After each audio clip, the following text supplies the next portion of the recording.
sin again. Lord, forgive me. Lord, forgive me. Things I don't understand. Sometimes I need to be alone. Bitch, don't kill my vibe. Bitch, don't kill my vibe. I can feel your energy from 2 planets away. I got my drink, I got my music, I'ma share it, but today I'm yelling, bitch, don't kill my vibe. Bitch, don't kill my vibe. Bitch, don't kill my vibe. Bitch, don't kill my vibe. Bitch, don't kill my vibe. Look inside of my soul, to find gold and maybe get rich. Look inside of your soul and you can find out it never exists. I can feel the changes. I can feel a new life. I always knew life can be dangerous. I can say that I like a challenge and you tell me it's painless. You don't know what pain is. How can I paint this picture when the club line is hanging with you? Fell on my face and I woke with a scar. Another mistake living deep in my heart. Wearing on top of my sleeve in a flick. I can admit that it did look like yours. Why you resent every making of this? Tell me your purpose is petty again. But even a small lighter can burn a bridge. Even a small lighter can burn a bridge. I can feel the changes. I can feel the new people around me. Just wanna be famous. You can see that my city finally put me on stages. To me that's amazing. To you that's a quick check. With all this respect, let me say this. I am a sinner who's probably gonna sin again. Lord, forgive me. Lord, forgive me. Things I don't understand. Sometimes I need to be alone. Bitch, don't kill my vibe. Bitch, don't kill my vibe. I can feel your energy from 2 planets away. I got my drink, I got my music, I will share it, but today I'm yelling. Bitch, don't kill my vibe. Bitch, don't kill my vibe. Bitch, don't kill my vibe. Bitch, don't kill my vibe. Bitch, don't kill my vibe. Bitch, don't kill my vibe. I'm trying to keep it alive and not compromise the feeling we love. Trying to keep it deprived and only co-sign what radio does. And I'm looking right past you. We live in a world on 2 different axles. You live in a world, you're living behind the mirror. I know what you're scared of. Feeling emotions inferior. Shit is vital. I know you had to. This shit is vital. I know you had to die in a pitiful vein. Tell me your watch and a chain. Way more believable. Give me a feasible game. Rather a seasonal name. I let the people know this is something you can blame. On yourselves you can remain stuck in a box. I'ma break out and then hide every lie. I'ma break out and then hide every lie. I can feel the changes. I can feel the new people around me. Just wanna be famous. You can see that my city found me. Put me on stages. To me that's amazing. To you that's a quick chat. With all disrespect, let me say this. I am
rico que se ve, morena, mira como mueve, así, morena, mira como goza, morena, mira como toma, morena, tan rico que se ve, morena, mira como mueve, así, morena, mira como goza, morena, mira como toma, tómalo. Esperando pa' tu tiempo, mi amor para ti no es un ejemplo. Y ahora tú me digas que tú sabes que yo soy para ti como la clave permanente. Esto es pa' tu mente, quiero ser tuyo por siempre. Y yo quiero que te sientas como yo me siento. Mira por ejemplo.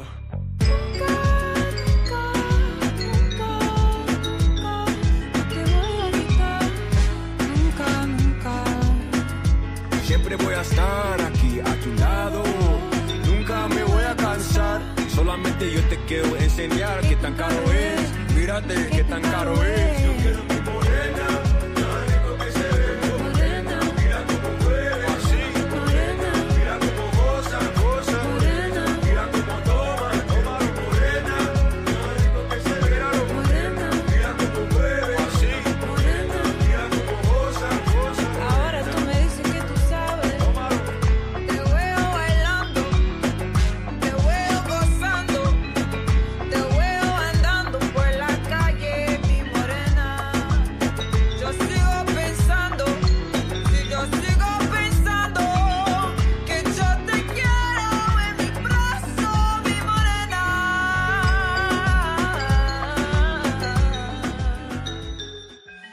Yo te quiero en mi brazo, mi morena. Morena, morena, Mira como mueve, así. morena, Mira como goza, morena, mira como toma, mi morena, tan rico que se ve. morena, Mira como mueve, así. morena, Mira como goza, morena, mira como toma, tómalo. morena, qué suave, morena, ay qué linda, morena, qué gustosa, morena.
Nobody telling me what to say. This from the brain, from the heart, from the soul, from the streets. I'm a bitch from the streets. I get that money. I get that money. Bitch, give me what you got. I get.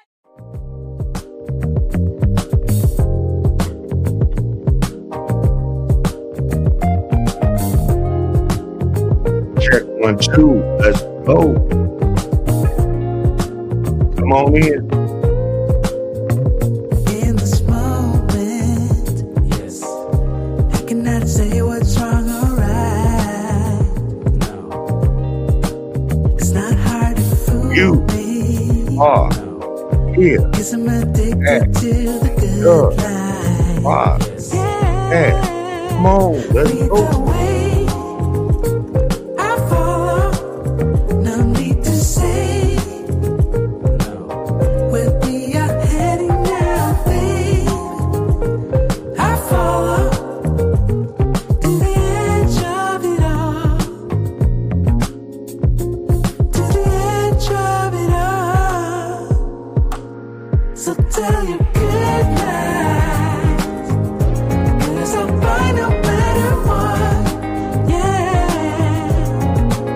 Susceptible All right, we back. We are back. for the moment rise. Come on in. Come on in. Ooh,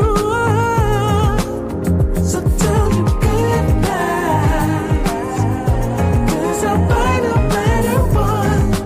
Ooh, susceptible now. Go, here we go. Moment rise. Let's go. Let's go. It's not a problem, No. 'cause I know what I'm getting into. Yes. Yeah, and nothing can stop me, No. 'cause I'm addicted to what you and I realize. Lead the way, I follow. No need to say where we are heading now, babe. I follow to the edge of it all. So tell your good night, 'cause I'll find no matter what. Come on in. Yeah, susceptible now. Before the moment flies, before it flies. So tell your good night, 'cause I'll find no matter what. Susceptible now. Before the moment flies. Yeah. All right. All right. We are back. We are back. We are back. You want to come home with me tonight? It's been a while. So what is it this time? You just want to be held, or you want the LD? What you think it is? I want the LD, baby. And then I want to be held. That's all right with you? You know me. It's my duty to please that booty.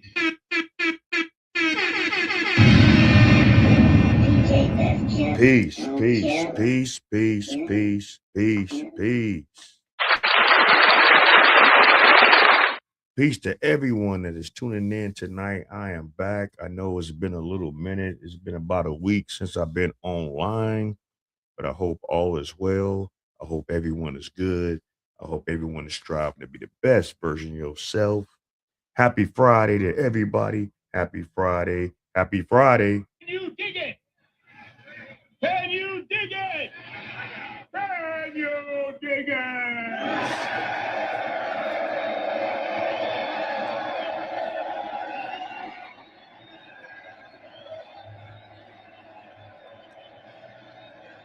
Shout out to everybody that's tuning in right now. Shout out to Big Mike. Shout out to all those that's watching in the clouds, all those that's gonna watch on the replay, and all those that's watching however you're watching. I can't really see everyone that's tuned in right now. I think some people, since I took a little week off, I had some things going, had some family issues going on. Um, After last Tuesday, I kind of, didn't do my Friday show, and I didn't do this past Tuesday show. But I hope that I didn't leave you too long because we are back, you know. So happy Friday to everybody.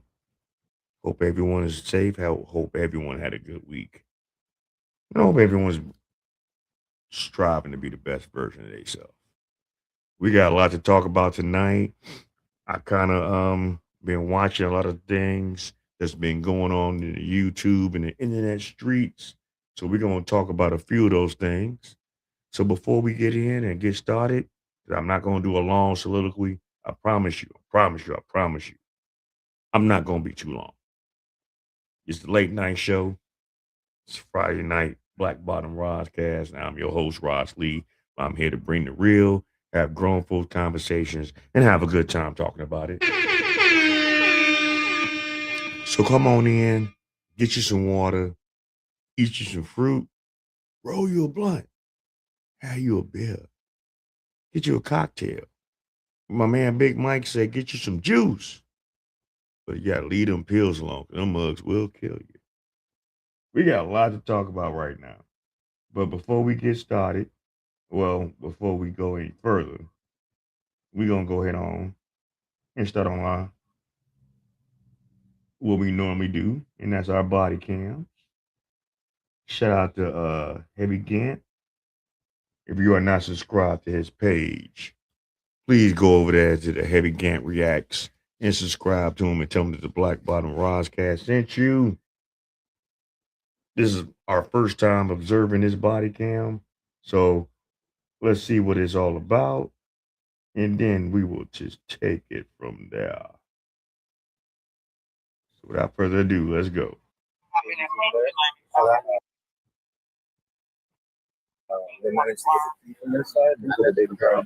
Hey, yo, ArrestFlix is the channel, guys. Links in the description. Y'all know who I do this for. Let's go. The car on or off? The car's off. It's another little girl. She's 7 years old. She was, I don't know. Okay. Another None of you are. No, just grandma. I'm her friend. that's- She in the store. I'm with this one. She took the little girl so we can try to find out who the mama was. The little But girl her got the phone daughter and said the that key. she can watch them in there. Okay, but where's the 7-year-old daughter? Some lady took in the store. She took. Okay, ma'am. So the first thing, she's already kind of getting irritated. But you hear what she just said? The other daughter is 7, or the other little girl is 7, and she can watch them in there. No. A 7-year-old is not old enough to watch younger children. Okay, so that's my concern. If you're her friend, why did you think this was okay? And with the keys. The lady took in the store because we was trying to figure out who the parent was. So because she was the oldest out of them, they was already over here. So them two plus the 7-year-old were in the car. I pulled, because they was already over here on phone, I guess, calling y'all, and they couldn't open the door and the car was off. So when I came, I pulled out the trunk. They was on top. This one was on top of that one, but I took them It out was the back them and two the seat stuff. They with pulled the out the way. 7-year-old. The 7-year-old was watching them. Yeah, This is the grand. You're the friend or the grandmother? I'm the friend. Was the car ready? So we I You say no. So Man, what kind of friend are you that you let this go down? I understand they're not your children. I understand they're not technically your responsibility, but still, at that same time, if you see Yo, shout out Sweetness. Yes, thank you for stopping on in. Like I said, I had a lot of other family shit going on and personal things going on, so I had to take a few shows off. But we are back. We are back. So with that being said, we starting off with the Friday night. It's the late night edition of the Black Bottom. We starting off with a little live stream right now. Apparently this is a whole family situation going on that went bad.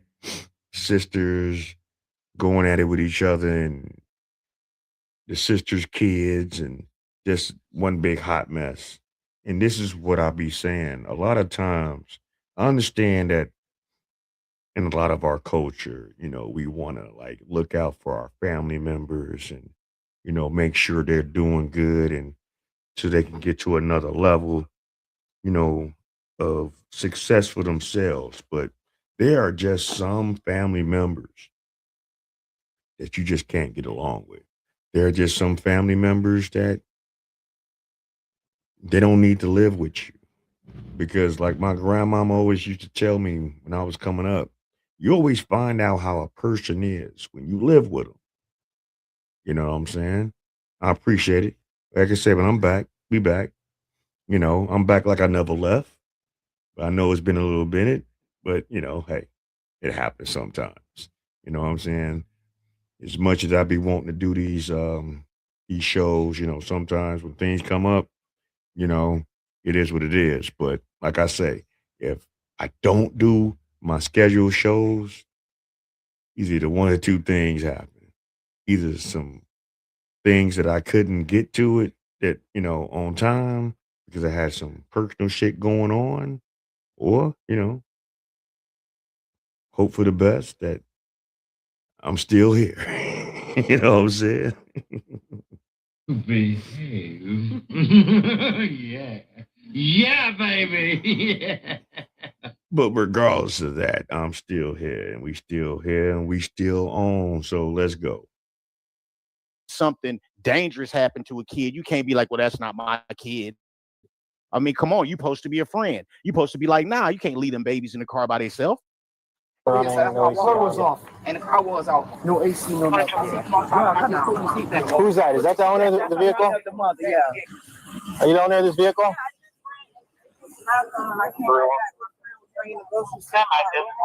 Okay. How long were you? Did you leave the? I just left. Okay, because we have people that are coming to the car, and they're saying that this car was off with no AC, with two babies in the car. And then you're saying, I don't know why she got out the car. I was watching them when he. I'm sorry. Who are you? Oh no, that's not what this is. I actually saw this earlier. Right. My bad. Apparently there was a single mom that had her children in Florida, in the Florida heat, in the car by themselves while she wants to go to Walmart. And I don't know what it is about Walmart. There's always some nigger shit going on. There's always some off the wall ass shit going on with the patrons that go into Walmart. I was telling my girl earlier, they need to call Walmart the nigger store mart because that's all that what you seem to have happen. So basically what happened with this is that the scraggly head one with the gray shirt or whatever the fuck going on, left her children in the car with no air, windows up, and been in the store for almost 40 minutes in 90 plus degree weather. So let's go. Let's see this bullshit right here.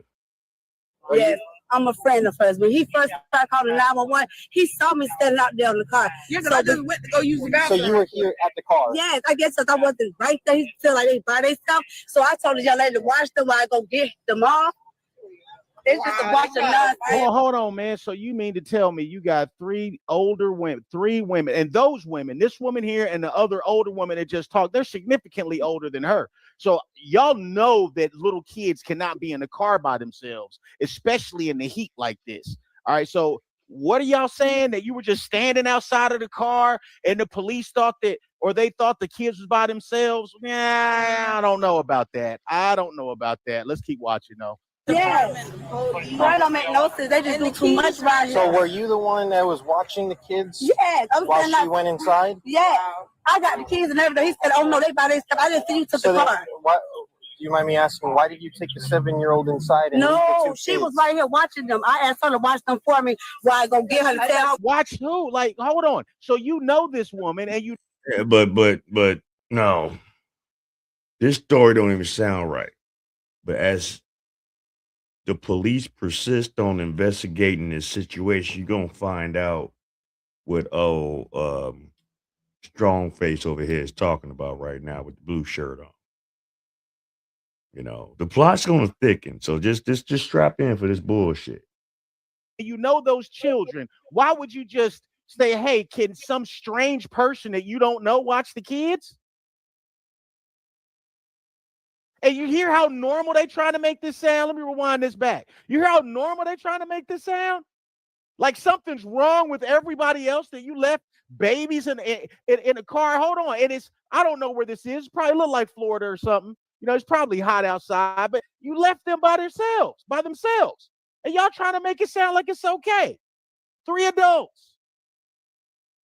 You just told some random person, hey, you just watch the kids. I'll be back. What? Yes, I'm a friend of hers. When he first started calling 911, he saw me standing out there in the car. Yeah, because I just went to go use the So bathroom. you were here at the car. Yes, I guess because I wasn't right there. He feel like they by themselves. So I told the young lady to watch them while I go get them off. It's just a bunch of nonsense. Yes. So it don't make no sense. They just do too much right here. So were you the one that was watching the kids? Yes, I'm while standing she out. went inside?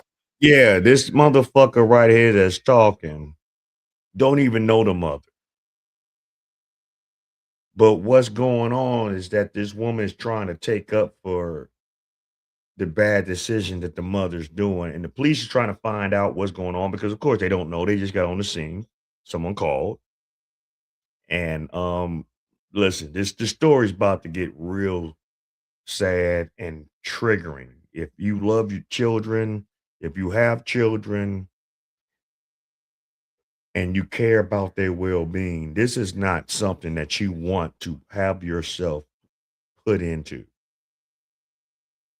anytime. Why is it so hard for if you like with your children by yourself and you're going to a store, why is it so hard that you just can't take the children with you?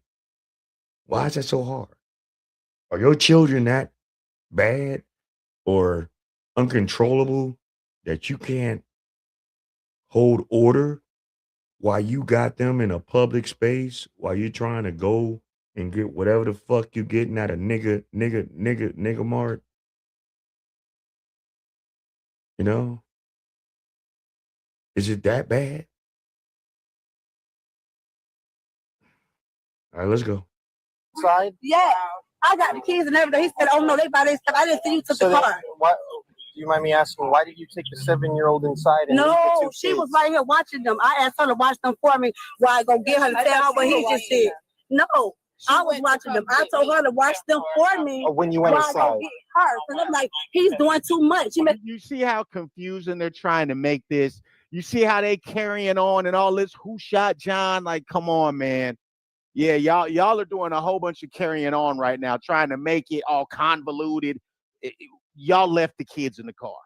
That's what it sounds like to me. And it sounds like you think it's okay that you left the kids in the car. That's what it sounds like to me. a big scene for no reason, and there's nothing So you wrong. were watching them too? Was the car on or off? The car was off. I had the keys. They must have cut keys off when she came in. Yeah, they making a big scene. He kept calling, oh, take the pictures of the tag and everything. Now keep in mind, this heifer gonna say, oh, she had the key. But the mama gonna say something different when they pull the mama over to the side, interviewing her. This whole shit sounds fucked up. Point blank. Stop leaving your children that's not of age where they can do for themselves in a car while you're going to the store because you're too lazy to take them children with you. Just stop doing that shit. Everything like, what? I'm so upset with you. How long were you guys going for? She left the kids in the car and she's upset. All right, now what she's claiming is she didn't leave the kids in the car. That's what she's saying. But come on, you just mean to tell me that some random people are calling saying these babies is left in the car when they weren't left in the car? Is that what you're saying? It was not gone. I was here. She ran inside to get some shoes and get some clothes. This don't make no sense. This just don't make no damn sense. And I'm telling him I'm here right here on the phone with 911. Then he took pictures of the text. Oh, my girlfriend. So you all came together in this car? Yes. Okay, and you were just outside. First off, how does that even fucking sound? Okay, she's going in there to get some shoes and some clothes. Why not take the children with you? I'm sorry to say, but I'm going to say, you know how you ladies are when y'all go in the stores. Y'all just don't go right in and go right out. That's not going to be like a less than 10-minute event. In Walmart, probably like on a Friday or a Saturday afternoon. Well, I mean, if it's Friday, it might not be as crowded until like the evening, but a Saturday afternoon, and you think that's going to be an in and out type of deal? No. When you walk up in that bitch, it's probably going to be anywhere between 15, 20 to 30 minutes tops, especially if you're looking for clothes, shoes, and shit. You're not just going to just grab something off the fucking thing without trying to figure out if they fit or if it's the right size and none of that shit. You're going to bullshit around. My point, yeah, why not? Lazy shit. Lazy ass shit, because 9 times out of 10, this is a mama that got kids that don't know how to act, might want to grab this, grab that. She don't want to deal with that kind of bullshit, whatever the case may be. You know, there are just some mothers that just don't know how to contain their children, or their children know, hey, look, don't be coming into these stores in the public and act a goddamn ass. We coming to get what we come to get. You might want something. You might, hey, mama, can I get this? Or whatever the fuck. You know how children are. They see something they like, they might want to get it. They don't know the concept of money and finances. So if they thinking you in the store, hey, maybe mama can buy me this. No, mama can't buy you this. No, mama didn't come in here to get that. So you're gonna behave. We're gonna get what we're getting, and we're gonna leave. Period, point blank. Height of the car. Okay. Like, this don't make You got no your ID sense. on you? Oh, of course. Yes, I do. You got your ID Oh, on you? you got her ID. Are you the registered owner of the car? They was not out here by themselves. I'll run everyone. Just get her 43. Yeah, I got her. You got hers? Oh, she's registered. And are you with them, or are you just for helping out? I was helping out. I walked over here. I seen them over here. So, you Okay. know. Question. You mind stepping over here real quick so I can ask you a quick question? When you came over, Mhm. who was watching the view? Nobody. She that lady lying. She don't even know them people. Oh. Uh-oh. The plot thickens. God bless this lady right here that just came on the scene, because obviously she's a woman that has motherly instincts, and said what she observed, and she called it the fuck out. We need more people to call shit out. If you see motherfuckers doing stupid ass shit that is against the will of God, call that shit out. I don't know what it is with some of our sisters in our communities that we just want to try to protect us, even when you know the bitch is wrong. But you'll do it anyway. This one right here, kudos to her, because she's like, this is bullshit. I'm going to tell you what I saw. All right, let's go. Like I thought. Like I thought. That lady's lying. She don't even know them people. Like I thought. Man, God bless this woman. Good. I'm glad she's on the scene. Come on. Just for helping out. I was helping out. I walked over here. I seen them over here. So, you Okay. know. Question. You mind stepping over here real quick so I can ask you a quick question? When you came over, Mhm. who was watching the view? Nobody. She that lady lying. She don't even know them people. She doesn't know who they are. So she was Took a never. little girl to go in the store, because what happened was, when I came out of Walmart, I seen them already up there talking. I seen them kept saying a great car, but they, now mind you, I'm at my car, I'm parked over there. So, you know, I ain't being funny. I'm like, damn, I seen Spanish people over there, and I hear them saying kids in the gray car. So, you know, I ain't gonna care. I turned around, like, what they point at? They keep saying kids in the car by So you themselves. never saw her like around the area No, listen, outside the them car. people that Spanish, them people say them the kids. Them kids, when I pulled them out the back, them kids are old and sweat, bro. They diapers is so, they smell like bleach. And God bless these people over here. You know what I mean? Because these are some strangers, the people that don't even know your children, call because them kids is in the car by themselves in Florida, in the heat, in the car. Do you know how dangerous that is to have children and or animals in a car with the windows all the way up in hot weather or cold weather for that matter? But then they say she should have mind her business. Yeah.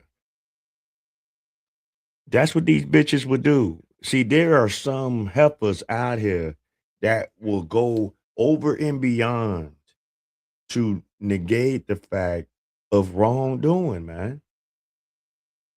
Would you leave your children in the car in 90-degree weather with the windows up and the car not running?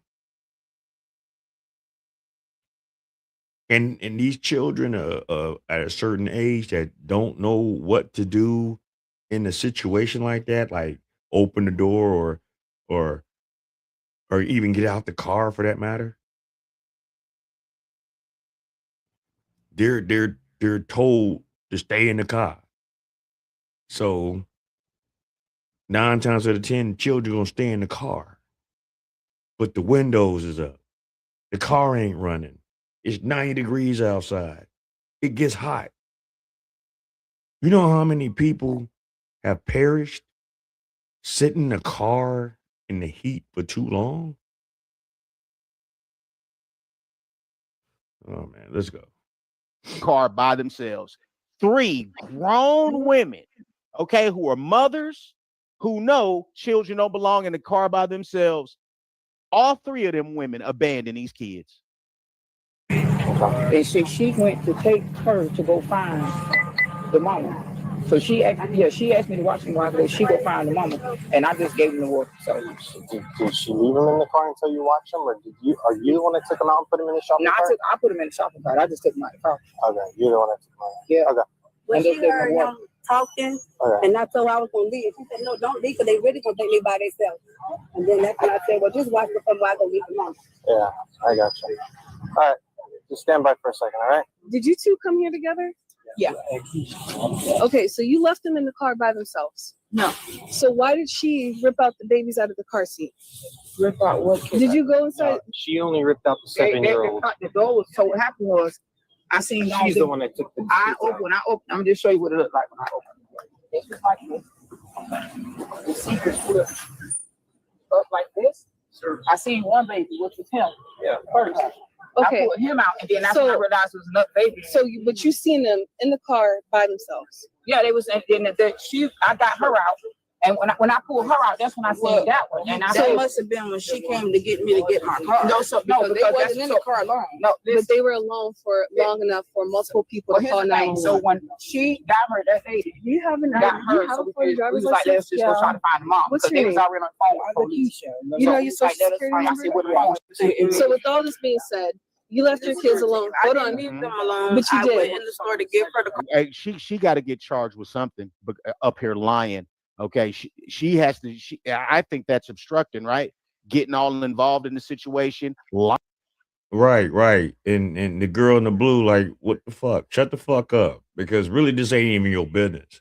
But y'all, some of you bitches be so hell-bent to try to take up for bad behavior as women that you would invite yourself into their bullshit. So if the cops decide when they figure out what's really, really going on, if the cops want to sit up there and fucking lock your punk ass up, it ain't nothing you can do. So don't get to crying there's racism and there's white supremacy and all this other stupid ass shit. If you're gonna mind your business, mind your business. If you're gonna really be helpful, be helpful. Don't be a hindrance to the situation. You said women love to justify the wrong. Yeah, of course they do. And that's their fucking problem.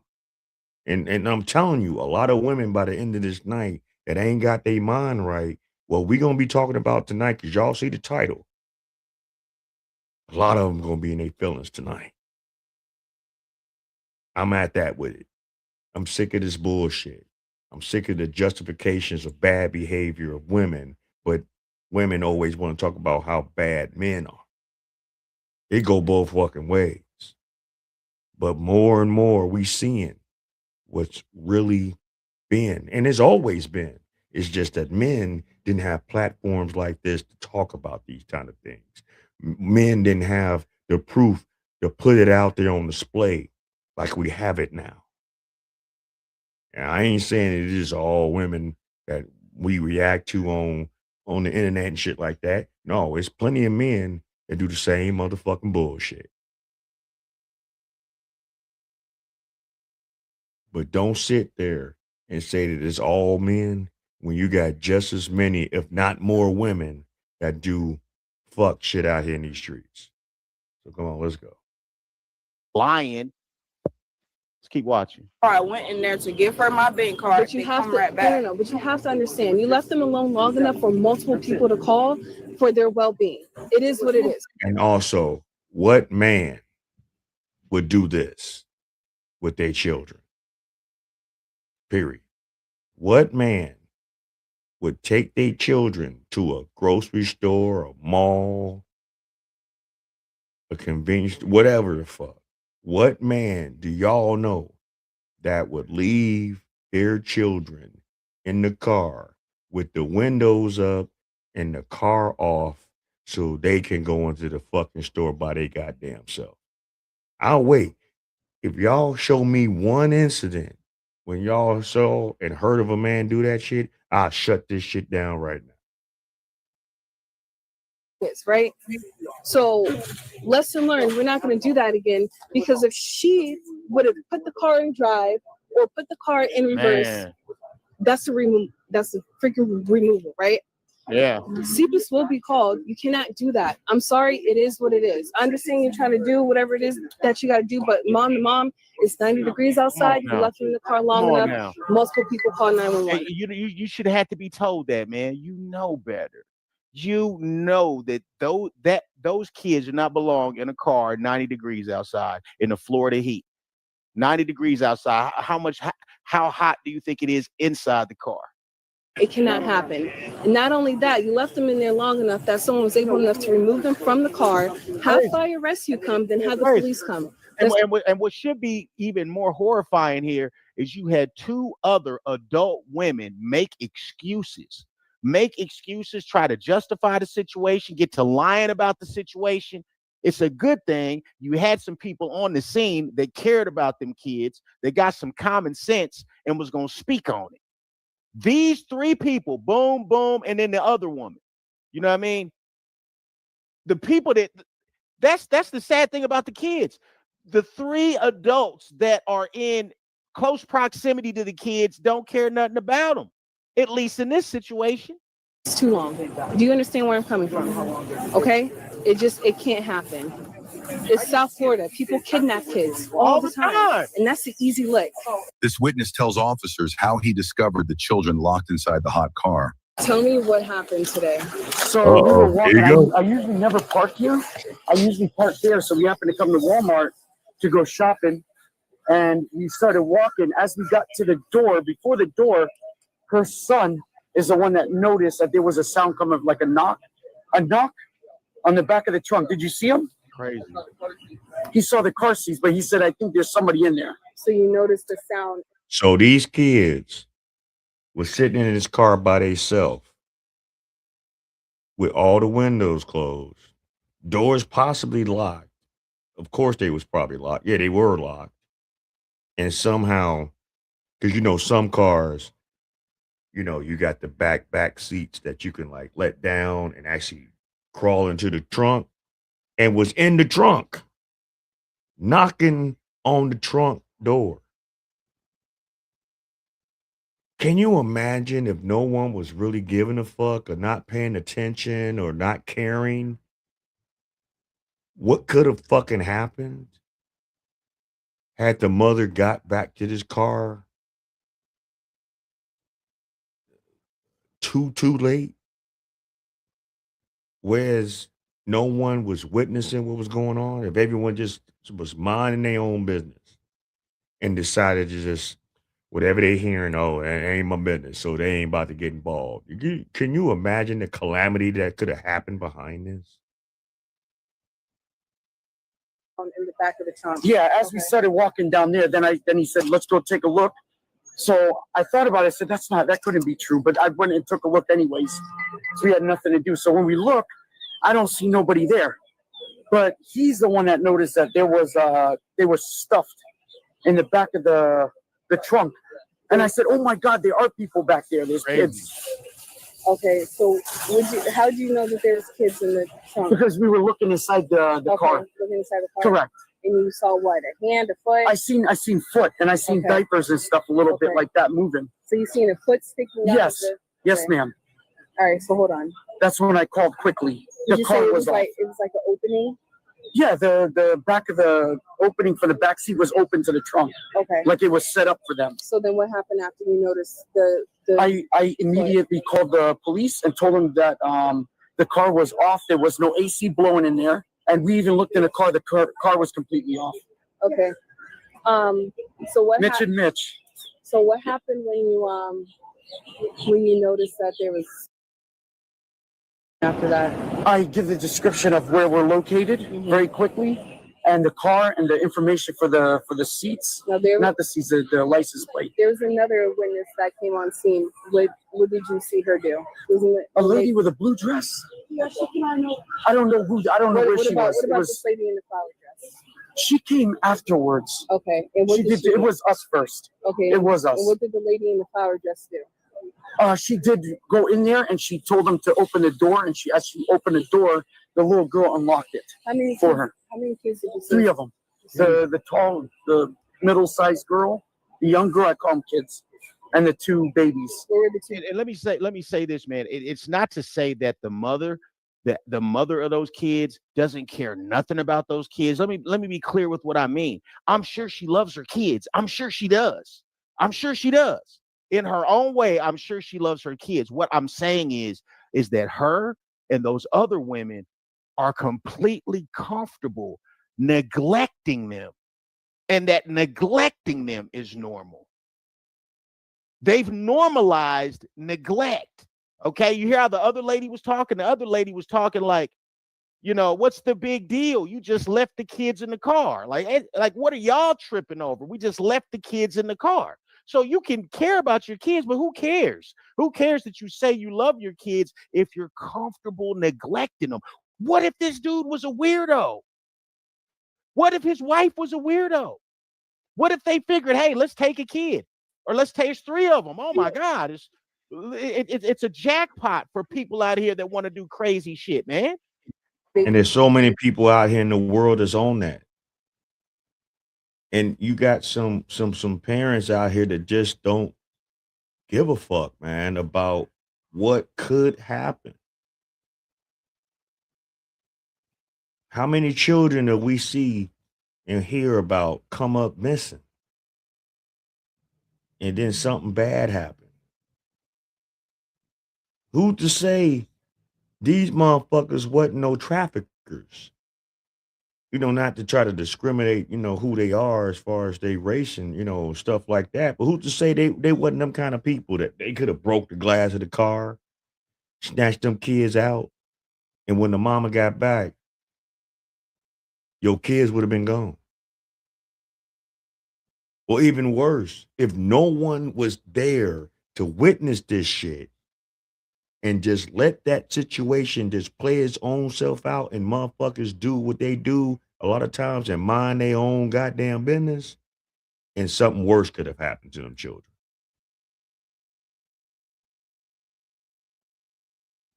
Babies at when you saw In the them? back of the trunk They were in with the the girl. trunk.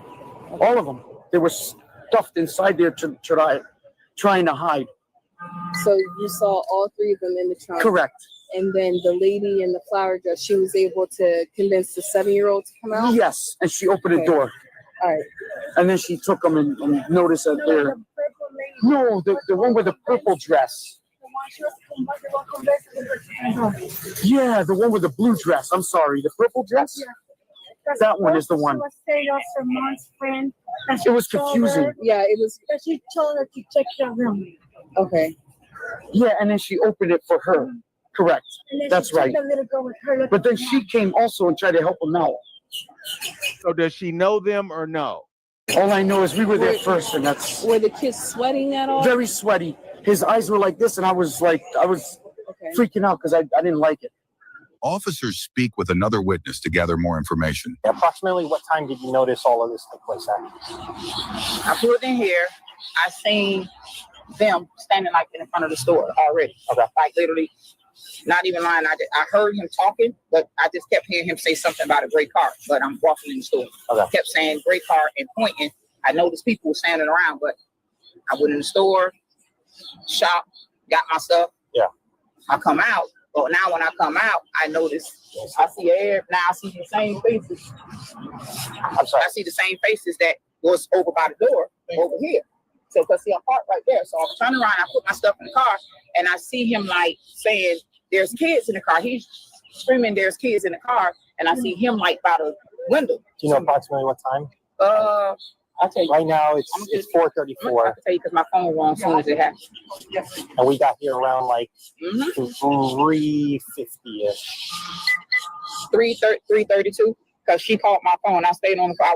I was on the phone with my friend girl walking over there too. Oh, okay. So she called me at, let's say, 3. This call came through at 3:35, but mind you, they was already out here. If it makes sense. Okay. Yeah, because I was in the store for at least probably 30 minutes. Yeah. I'm gonna give or take 30, 45 minutes. I shopped and got what I needed and came out 30 minutes. She noticed these children could have been in this car for at least 30 minutes in 90+ degree weather when the car wasn't running and the windows is up and the doors are locked. Playing in the trunk of a 90-degree temperature day in a car. There are just some people that just don't need children, man. There are just some women that need not to have children. Brothers, y'all need to vet the women you entertain better than what the fuck y'all doing. Exactly. She don't need them kids, man. But behind some shit like this, oh, it's going to get interesting as this progresses. Trust me, this is going to piss you off. If you really care about children, this is going to piss you off because this has already done pissed me off. Okay, and so when you approach the car, So when I come across there, I had the water in my hand. So when I was like, what's going on? And that's when he was like, there's kids in the car. So I was like, everybody's standing around. I knew he was on the phone with 911. He was giving them the tag number. And then the lady with the purple dress, I noticed she like came in between me and was like, oh, they over here doing too much. I said, you know them? I said, these your kids. And then she was like, oh, no, they my kids, but I'm just trying to get the 7-year-old so I can tell her to show her who her mama is and we can get them out the store. so she didn't even know who the mom was or anything like that. So I told her, You see that? You see that's the most disheartening part about this entire situation is that this mama, whoever the lady in the poor dress is, she's seen a mama possibly get some accountability for leaving her children in the car. And this mom is like, oh, no, hold on. Y'all going to hold a bad mom accountable for leaving her kids in the car? Not on my watch as a bad mom. Let me jump in the mix and get to lying and get to muddy in the waters. That's crazy. That's crazy. Like I said, man, a lot of them will defend each other. They will defend each other to the bitter end. And at the end of the day, it's the kids that lose. See, listen, I told her, that's when I told her, I was like, you need to go get the mom. I was like, but they already on the phone with the police. I was like, that's the right thing to do. And she was just like, oh, we got to look out for our people. And I was like, I don't play like that for our kids. I'm mandated to report this. See, that's what she thought she was doing. We got to look out for our people. You think you're looking out for your people by not protecting the children and protecting the neglectful parent? That's looking out for our people? No, that's basically looking looking out for bad behavior. See, bum bitches do bum bitches shit. I mean, I don't know how much lighter or daintier or sub, or sub, objective I can say it. Bum motherfuckers do bum motherfucker shit. I don't know why. I don't know where people like this get it from, but it seems to be a trend that just goes on in our community. A lot of people in our community just like to perpetuate bad behavior. A lot of our people in our community like to perpetuate low IQ or just bad decisions because they don't want someone else on the outside to hold them accountable. So instead of actually holding these people accountable, they rather just fucking get in where they fit in with the bullshit. He said, that let me know that this is not the first time she done. No, of course. You think so? I'm quite sure she's done this shit plenty of times. It's just this in particular time, she got caught. That's what you call, and I'm telling you, I believe her 100% because people think that way. People 100% think that way, man. I told her, that's when I told her, I was like, you need to go get the mom. I was like, but they already on the phone with the police. I was like, that's the right thing to do. And she was just like, oh, we gotta look out for our people. And I was like, I don't play like that by kids. That's I'm mandated to report this type of stuff. So when you looked inside the car, what did you So see? when I just pulled the door, because they was already saying it was kids in the car. Yeah. I pulled the back door open, and as soon as I opened up the door, I seen that pink and gray car seat. It was like flipped. Almost like if the back seats were folding down. I mean, just think about that for a second, though, man. Remember I say about folks who always are looking at everything through a racial lens. That reveals a lot about that woman. Like, my God, you're walking around with that amount of hatred in your heart that you're willing to turn a blind eye to some kids being neglected and abandoned just because a white person or a Spanish person is going to tell on them. So you feel you need to go over there and protect the bad parent and not the child? That's how much hate you got in your heart? Backseat was down. Okay. So, but it's down, but it's not. It can't go all the way down because Because of the mine they car got seats. it's obstructing it. The car seat is obstructing that, and she's like, you can tell she must have been on. Had to be that side of the car because the way her body was. Remember, this how I'm pulling her out. So if you see how the car part, I'm pulling her across. Yeah. The first little baby was down on the floor when I first opened the So door. who was the first child you The one that I had sitting in with the poop on him, the one that I set inside the basket. Okay. I set him in there first. So you grabbed him with a dirty diaper. Now I picked first. him. Right. So these kids are sitting in a hot car, kids with diapers, soiled themselves, need to get changed in the heat, in the unair conditioned vehicle in 90 plus degree weather in Florida. Shout out to Florida, man. There is something seriously. It's more and more that I see these body cams, right? I see them from like all different areas here, Illinois, Ohio, Cali. But you motherfucking niggas in fucking Florida, there is something mentally wrong with y'all.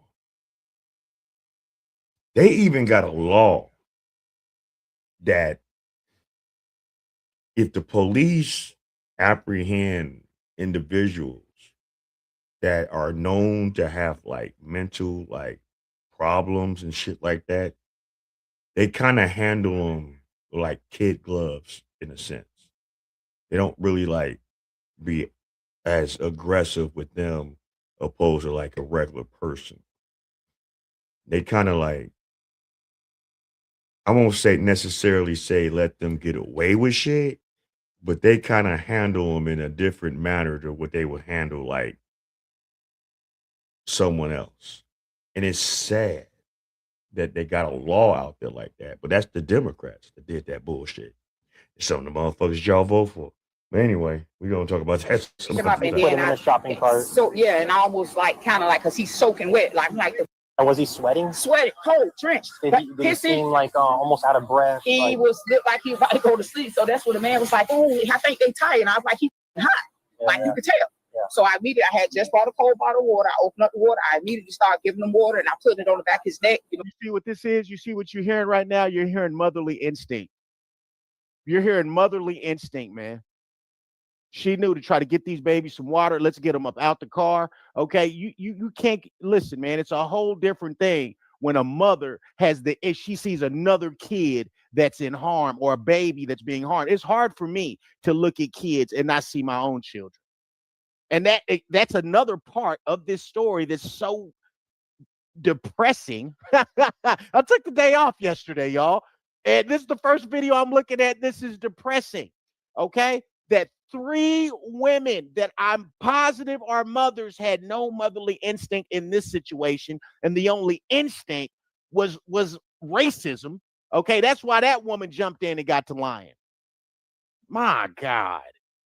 All the pressure points I put on his neck, and then when I pulled the little girl out, and I was like, "Oh shit, it's another baby in here, covered in sweat. They're poor, weak. You can see the diapers filthy. They're wet. Did they have clothes on? No, they don't have no clothes on, and that's why he was like." So another thing I want to kind of confirm: when you came up to the vehicle before anybody else had came, did you notice the car was on or off? It was off, completely off. The engine wasn't running. The little girl had the phone, so immediately when I saw a phone in her hand, I say, "Oh, let's call your mom." I say, "Oh, you got the phone and the keys to the car?" So you would say that there was definitely more than like a 30-minute period that they were inside that car by themselves. Listen, based on what you from the time I pulled them out, I done pulled up. Yeah. I saw them standing in front of the store. I'm in Walmart, 25, I'm gonna say 30 minutes. We talking, picking up my items, waiting in line to pay for my stuff. Yeah. And I'm outside, walk over there to my car within 2-minute time frame. Like I say, my phone rang, 3:35, but they're already over here on the phone with you guys. Yeah. So make it make sense. Yeah. Okay. There's no way. Yeah. And that's what pissed me off. And that's why I told the lady in the purple, you don't spare people like that. When it comes to that ain't no sticking together with kids. I heard that. Absolutely. Absolutely. You don't spare bad parents. You don't spare people that are predators. You don't spare people. Fuck all that shit. Exactly. Speak the fuck up. There's so many people in our community that dismiss bullshit because other ethnic groups might happen to be involved or get involved because they want to be good Samaritans or whatever the case may be. Even if they wasn't good Samaritans. If they was on some bullshit, y'all supposed to be looking at that shit like, hold on. What's this all about? You see the dysfunction that goes on in our community? That's really becoming a problem. And we're going to break this shit down tonight because, like I say, this is just the start. You know, we got a little time. It's Friday. I hope I ain't got nowhere to go. Get you some water, eat you some fruit, roll you a blunt, have you a beer, get you a cocktail. Let my man Big Mike say, get you some juice, but leave them motherfucking pills alone because them bitches will kill you. That are causing active harm. Okay, if you're abandoning your kids in a car, you're causing harm right then and there. And because you're sparing them, you're allowing them to continue on the path that they're on, and you're going to victimize these kids later. That's basically them children being victimized 2 times by the parents, the parent that's neglectful, and by you. And that's making sure that this is going to happen in the future. And again, I'm not saying that this woman don't love her kids, but I think this is very, very telling. Not only did she leave them in the car, like maybe there'd be an argument, right? If it was only 5-10 minutes, maybe 20 minutes. 20 minutes is too much, right? But there would be more of an argument. I just pulled up and I jumped out and I got it. I understand that. I would understand that. But you left them in the car. They don't have no clothes on, okay? They got filthy diapers on, okay? They're on top of each other in there. That says a lot about how those kids are living. I bet you their living situation ain't that hot. And I bet you mama leaves them at home too. Man, and you always talking about them blunts, man. Hey, some people just like to smoke, okay? It's all good though. All right, smoke a spliff. Is that better? Get some rice paper. Smoking in the rice paper. It's all right. You mean to tell me you wouldn't You know what I mean? You can leave them in the car, but you wouldn't leave them in the house by themselves. Of course you would leave them in the house by themselves. It's a key. Who do you live with? I have my own place. You don't live with anybody? No. Do you have any family member in the area? Why? Am I gonna go to jail? To be honest, yes. Why? What did I do wrong? First off, hold on, man. Hold on. Who is dealing with this kind of woman, man? Are you looking at how this woman is out here presenting herself? She got these cowbell ass tatas that look like they almost past her stomach. Ain't no bra on. Hair all over her head. At least that's her hair. You know, some of these women always talking about, man, y'all always shitting on our hair and shit like that. You know, but y'all always want us to wear our shit natural. But look how y'all wear y'all shit. You definitely just tired. You're just a tired individual. You don't give a fuck about how you present yourself in public. You know, you look like you was one of them short butt shorties. I'm sorry to say it, but I mean, yeah, you look like you was one of them motherfuckers who used to wear a helmet on your head.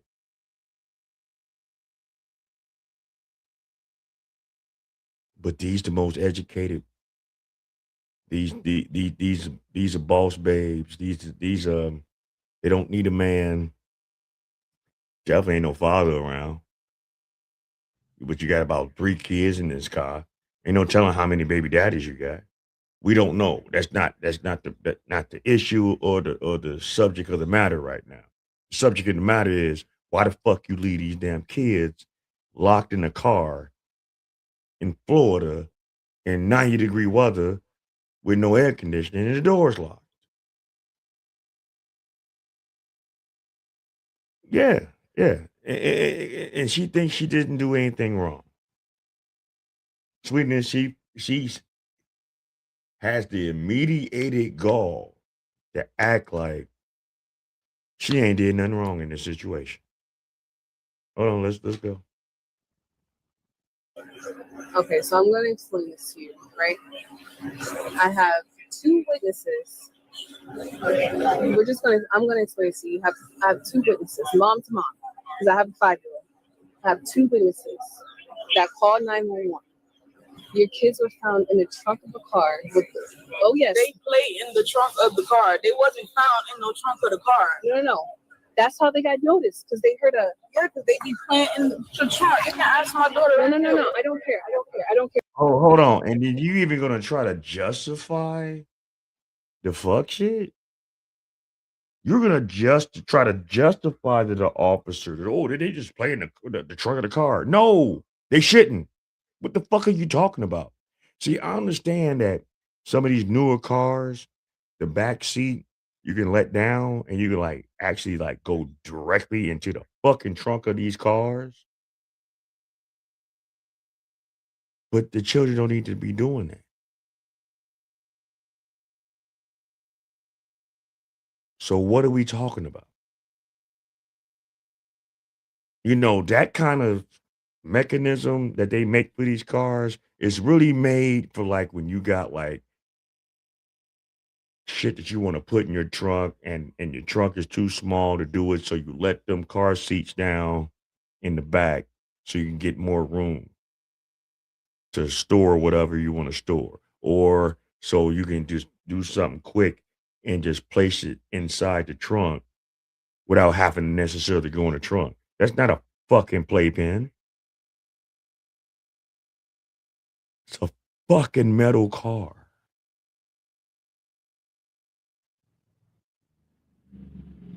All right, let's go. I don't care about that. You can ask my daughter. They always be playing in the trunk. They always in 90-degree weather. They're not supposed to be in the trunk, man. Stop. This is not helping. They're not supposed to be in the trunk. I don't know if you knew that, but if you didn't know that, that's even more scary. But yeah, they're not supposed to be back there. What are you doing? The trunk. You can ask my daughter. No. I don't care. I don't care about that. You can ask my daughter. They always be playing in the trunk. They always in 90-degree weather. The car was on. No, it wasn't. I swear They to found you. your You can kid's ask dress. my child. She can tell you the car was on. Okay, but you can ask my daughter. The car. Hey, yo, and those witnesses don't know each other. Those witnesses don't know each other, ain't never met each other, but they both were here for this, and thank God they were. Was on. She's 7. I'm talking to. It doesn't matter. When I'm talking CPI to. step to them, they're gonna ask my daughter questions, and she's gonna tell them. It's gonna And be a they're truth or also no going to truth. talk to 2 grown adults, not a Yeah, but y'all 7-year-old not child. taking my story either. Y'all just Because you taking were their inside side. Walmart Yeah, but not for long. for 37 I minutes. saw you on camera, go inside that store, and you were gone for 37 minutes. So I'm trying to help you out. No, because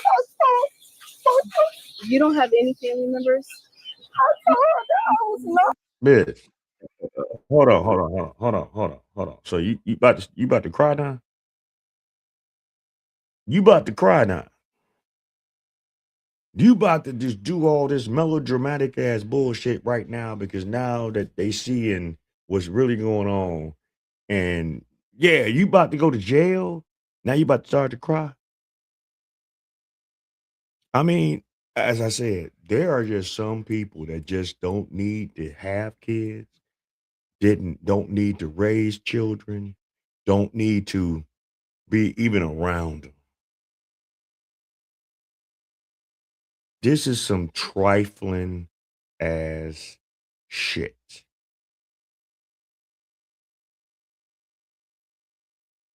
But so many of these women want to sit up here and say, well, men do this, men do that. What man? Show me, tell me when you've ever seen a man do this to their children or children that they're in guardianship with. If you tell me one, if you can show me one video, I'll shut this shit down.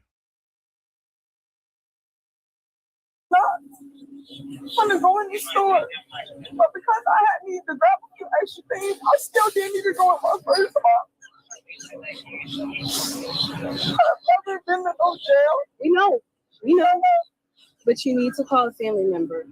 Because they can't go with her because her criminal history is way too long. Okay? So I'm trying to help you find a family member to go with her. Hold on. Did she just say that the kids can't go with the other lady because her criminal history is too long? What? I don't believe I just heard that shit. But y'all talk about the men in our community, how fucked up they are, how irresponsible they are, how they don't care about children. I respect men more that don't deal with children than a woman that has children that don't know how to take care of them. I respect men more that don't want to have nothing to do with children than a woman that has their children and don't take better care of them.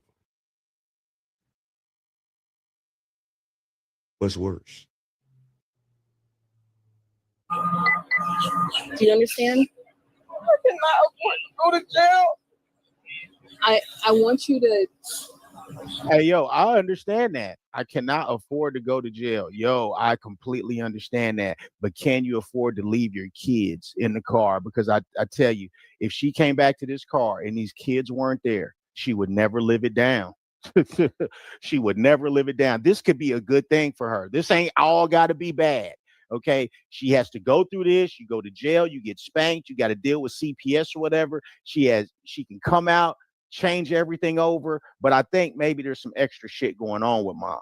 Okay. Just because of her friend that she came to the store with. I'm looking at her friend and I think I know, you know what I'm saying, what's going on there. Okay. So if mama is on that shit, we don't know if she's on that shit, but if she's No, sweetness, not the mother, that other big burly broad that was in this video early on. You ain't been seeing her. The one that looked like Miguel Gorilla's cousin and shit. Talking about that one. That's the one I believe that's with the mama. The one with the blue on, she just came on the scene just being in the fucking business. But earlier on, you saw a big burly broad, looked like she like to be used, on the Bears line, and shit like that. You know what I'm saying? Well, she did it to herself. Yeah, she did. Yes, she did. She's on that shit. She needs to get off of it. She needs to get off of it, man. Come on. Okay, look. It's either you can find a family member. I mean, I'm not gonna have too much of a choice. But can I please speak to the sergeant, please? Who am I? I have rights. I can speak to the sergeant, please, bro. Like I've never been to jail in my life. Look. What's your name? What's your name? Sierra. Sierra. It was just a mistake. That would never happen again. This is our sergeant. No, I was just explaining to them that it was just a mistake. They was never in the car without them. My daughter can tell you that I left the keys on. I've never been to no jail before. Is car running right now? Yeah. Like, I'm just tired. Sometimes I just be wanting to just give up, bro, because I don't have no help. Hey, yo, a lot Okay, you don't have no help. You tired. Stop dealing with men that are not serious about being in your life for the long haul. Stop just jumping on dick just for the sake of jumping on dick with these niggas that deal with your ass. And just get your shit together. Just say no to crack.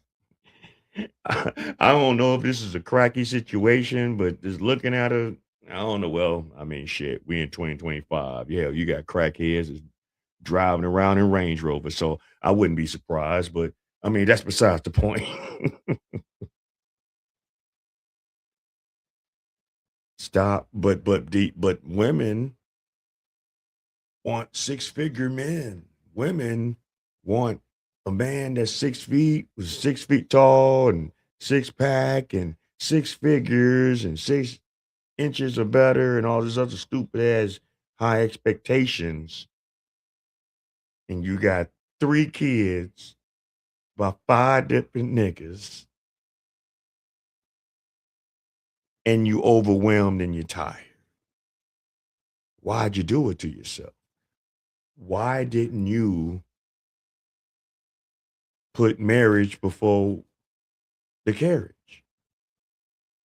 If it's that serious, if you ain't got it the way you need to be having it in your life, why do we do shit half-ass backwards? Now I know some of us, are not perfect. Some of us have dealt with things and people, and it just didn't work.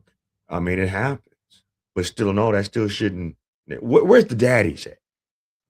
I'm seeing all these bitches, but what are men to these children? That's the real question.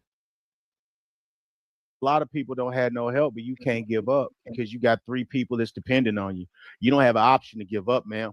Now you can go ahead and get spanked, you can go to jail and deal with that, but this ain't got to be the end for her at all. She ain't been to jail before. She just got to clean her act up. And all the other things, like, I don't know, like maybe she not on the shit. I don't know. Okay, I don't know. But she got people dependent on her. So it ain't gonna get no easier, but you can still win, man. You can still win. That's the thing. But you got to change. You're not gonna win being the same old person. I don't have nobody helping me. I'm doing everything by myself. And we understand that. There is ways to getting resources to be able to assist you. There's government assisted programs to help you. And a lot of times they do run them away. But guess what? You got 3 kids by however many men you got. I'm sure as hell you getting some kind of government assistance. I know you getting some kind of child support. I know you getting some kind of housing. Hell, I'm quite sure you got some kind of penny ante ass job. Your housing and ain't market rent. Hell, the car you got right there, that don't look like no fucking lemon. That don't look like no beater that she got for like $400. I bet you she paying a note on that motherfucker. Hopefully she got insurance on it. There ain't nobody helping. Yeah, they are. The taxpayers is helping you. With Right. this stuff. Right. But you also have to understand when it's a children's life, right? They cannot withstand being inside of a car in such high heat. You either tell us somebody right now who can come and pick up your kids, somebody that is reliable, somebody that doesn't have a huge criminal history, somebody. And let me also just say though, I understand what she's saying. I understand it can be overwhelming as a single parent, but I can tell you right now, if she qualifies for certain shit, she got 3 kids, I would find it very, very hard to believe that she doesn't qualify for housing, doesn't qualify for stamps, doesn't qualify for all of that. Okay, there's a lot of women that have kids and they don't qualify because maybe they make a little bit more money, or they make too much money, so they make just enough to struggle every single pay period. And on top of that, they not getting no help. They not getting no Section 8. They not getting no food stamps, and they still have to do it by themselves.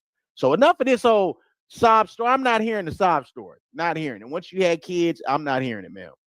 That is willing and able to take care of your kids. It's either they go with somebody that you know that they're in good hands, or they're going to the state. It is a better option if you have somebody come and pick them up. Because if they go to the state, it is not a good look with CPS. No, it's not. But I just don't understand why y'all can't just send me home. CPI is going to come to my house regardless. I'm going to take Yes, a chance. you're 100% right. They're gonna come still to my coming. house. But action needs to be taken right now. So it's either you tell it, it's either you. Again, it's 2 options. You either tell us somebody right now that can pick them up, or they're going to the state. My phone is dead. I have family. You don't have a charge. You don't have a charger in your car. What phone do you have? iPhone. Do you know that person's number by heart? I can charge your phone for you. Okay. We're gonna charge your phone. Why y'all? Is this gonna take me to jail? These kids were in the car for more than 30 minutes in the burning hot heat, sweating. We live in Florida. It is 90 degrees right now. In this car without the car being on, I would never leave them in the It car. doesn't matter though. Your 7-year-old is old enough to turn off the car. Mom, I literally just read a story in Texas where 2 twin boys were left unattended for 45 minutes in the Texas heat when they died. And they died. 37 They were never left in the car. They're lying. Hold on, that happens all the time, and she's still lying, trying to protect herself. But kids die because of this all the time. You are extremely lucky that they weren't more injured They were in or the trunk though. The trunk doesn't circulate here. Yeah, but And this she's- was down. All But of the this thing stuff is, was though, down. she's 7. She's not an adult. She don't know right from wrong, and she may do common sense wise. But at the end of the day, she's 7. Right. She's a baby. Right. Yeah. Go around back. It's okay. Man, they gotta argue with you about this? Here, turn around. Please do not do this. Turn around. Can I please talk to her, please? Oh, the neglectful brisket is getting secured, man. Please, sir. Twist your arm. I want you to go, family. I don't want you to. Can I please think about my kids, And now that you're in handcuffs, come on. You're not going to. Mommy, you're young. I'm sorry. You gotta go in all the way. I don't want to hurt you. I don't want you to get hurt. This one do not need children.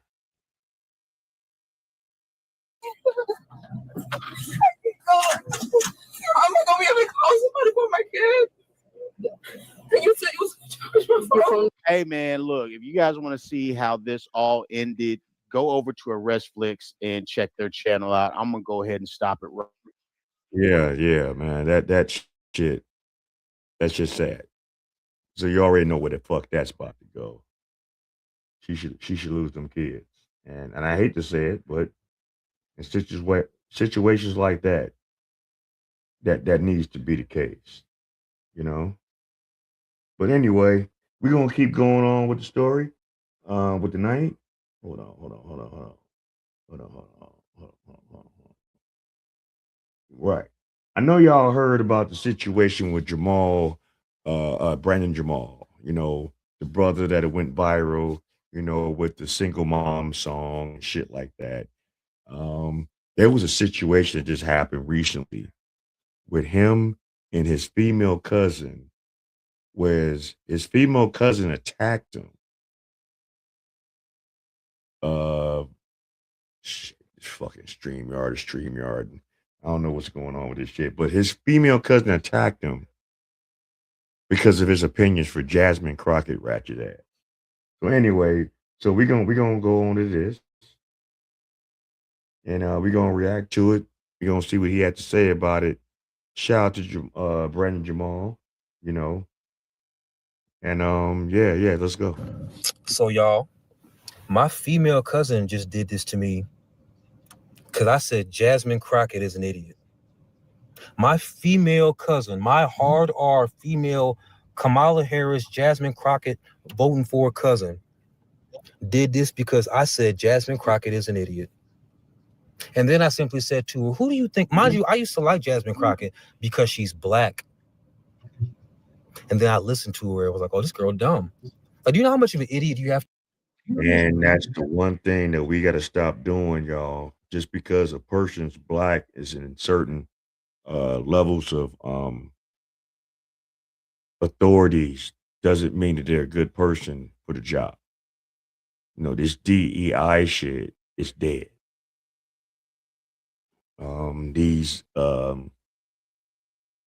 These free passes is coming to an end. Jasmine Crockett, she's actually in Congress in Texas and is getting ready to run for Congress. But she's a natural born idiot. And if you don't know about Jasmine Crockett, go look her up and look at some of her videos. She's like a ratchet ghetto bitch that came from a good home. But because she wants to dumb down for the Democrats and the extreme liberals to appease to the masses of blacks that still believe that the Democrats is going to do something for the community, Brandon Johnson, the buffoonery that goes on with that whole party. Have to be as a black person to grow up in a good household and want to play ghetto for the internet and for people on TV. So then we No. What he was saying was at first he liked her because she was black until he really started to see the kind of person that she was and said, oh, damn, this bitch is just dumb. She's being dumb for no reason. Because she got intelligence, but she want to act like a hood book. But actually grew up in a decent family. So basically, she's shitting on the values that her parents taught her to be a buffoon for the Democrats. And his cousin that you're seeing right there attacked him because he called Jasmine Crockett a fucking idiot. And she is. She's a fucking dumb, bullshit ass bum bitch that doesn't need to be in politics. She's not going to do anything for y'all. Arguing and I'm leaving. I'm on the way out the door. I'm on the way out the door and she slapped me and then tried to like scratch me. Like she came at me like I was a girl that she was fighting. So I tackled her, held her down. You know, I used to wrestle in school. Can't no girl hurt me unless you got a weapon. Like you're a girl, I'm a man. I used to wrestle. And both my mama and my auntie right there, she's yelling at them, get him off of me. What are you gonna do? Get him off of me. What are you gonna do? I'm like, you did it, you idiot. So yeah, liberals love talking about how the other side is so bad. But this is what they do when you simply ask them a logical question. And do you know what made her lose her composure so much? Was when I said, who do you think watches Jasmine Crockett more? The person whose job is to be on the internet or the person who watches them in their free time? She said, you don't think I can watch her? I said, you see, this is what y'all do. I ask you a simple question and you can't answer it. And then she just, and look at my face. Look at my face. She lucky I ain't some bitch ass man who wants to hit a woman. I never want to get physical with a woman, ever. I don't like violence, period. Much like and seeing a lot of women need to understand to keep your hands to yourself. You might just run across the right man feeling a certain way. And just because y'all have a disagreement or his views is not in line with your views doesn't give you the right to put your hands on him. Because if he decided to defend himself, then this could have been a whole different story. But because, you know, he understands certain things, and I'm not saying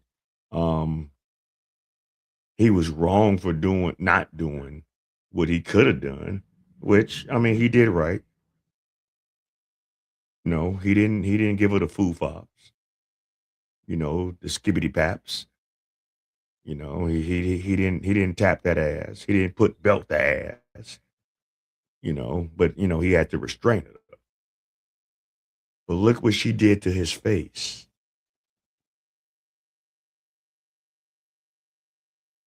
Some of you bitches love doing this kind of shit. I had a situation like that some years ago, whereas I got into an argument with a female that I was calling her out on her bullshit.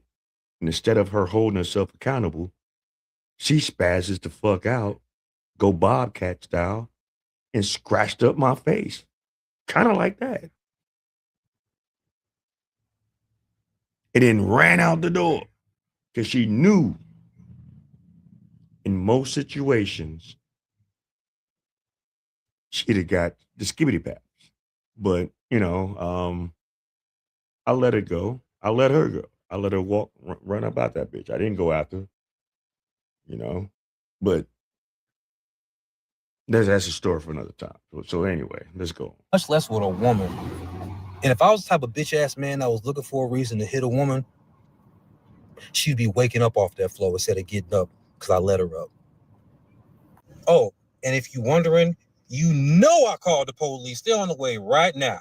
But I gave my auntie a heads up. I said, since she's family, I'll See, and brothers start doing that shit. Oh, what you mean? Oh, some women, well, oh, you gonna call the cops on a female? Nigga, you weak. No, bitch. You going to jail.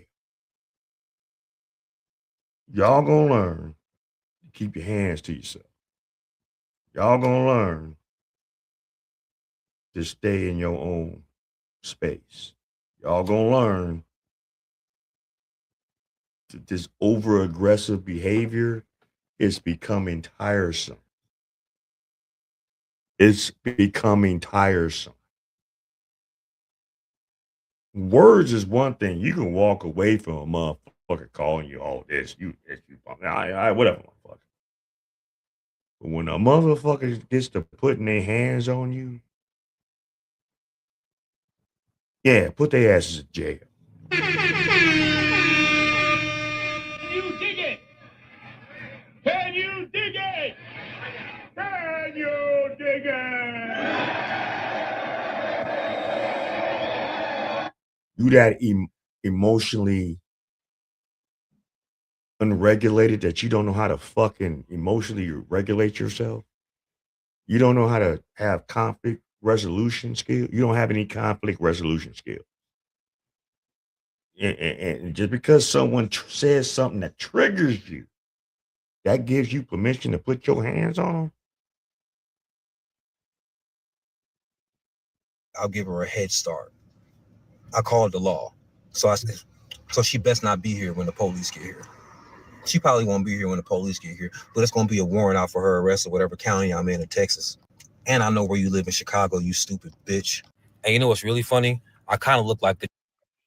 Oh, shit. She from Chicago.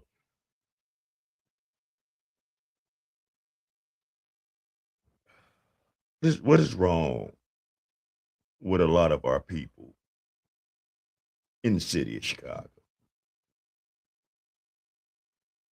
Do you see how far we fell from grace? It used to be a time back in the day when we would go to other cities and states and shit like that, and we interacting with other people from other states, and they be like, "Man, where you from?" Because you definitely ain't got the style and the swag that we got out here. Where you from? Well, I'm from Chicago. It used to be a time where people used to hold us to a higher esteem, to a higher standard. Back in the day when Chicagoans would go in other cities and interact with those peoples in other states, and we say we from Chicago. Now we say we from Chicago. Motherfuckers getting ready to clutch their pearls. They walk away from you. They try their best not to get you upset because of so much bullshit that Chicago has done as a whole that everybody outside Chicago know about. We done made our fucking name so muddy that admitting that you from Chicago now, it ain't the flex from 30 years ago. I tell you that. Motherfuckers gonna walk away from you saying you from Chicago now.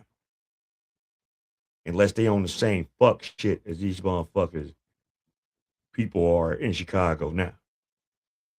If they on some other shit, and you say you from Chicago in another state, they walking away from your ass. They don't want no posse. The Joker right now. You're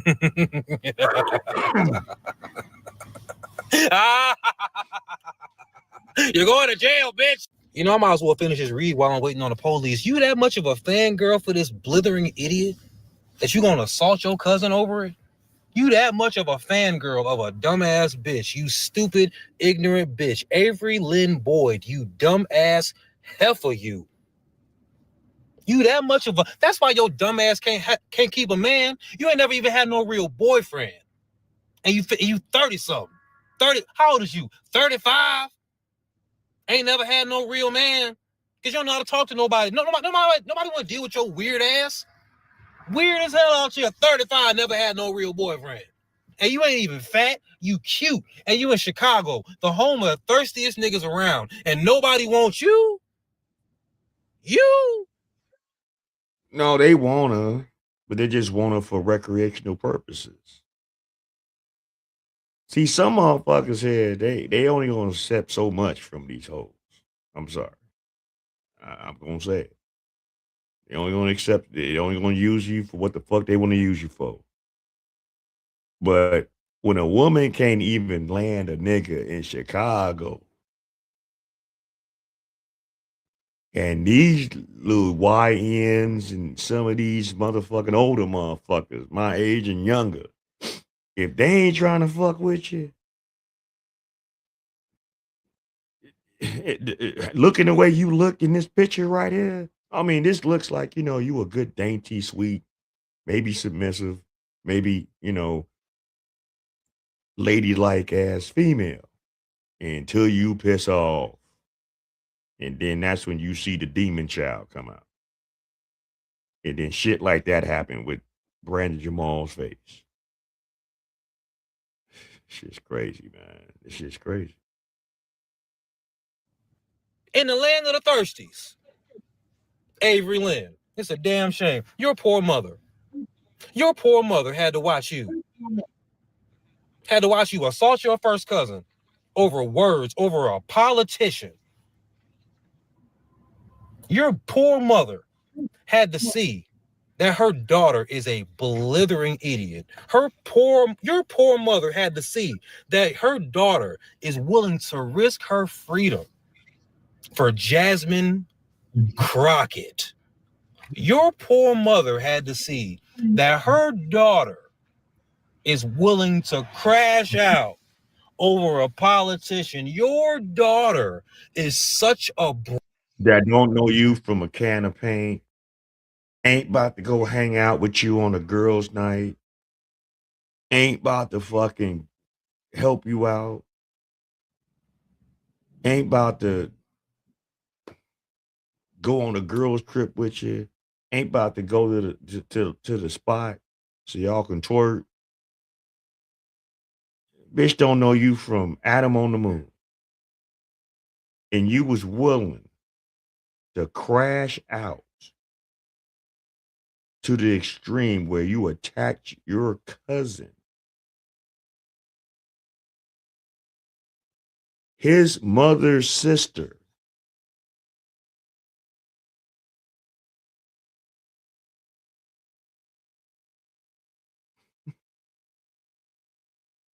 Brolic bitch that she's willing to attack a man physically over Jasmine Crockett.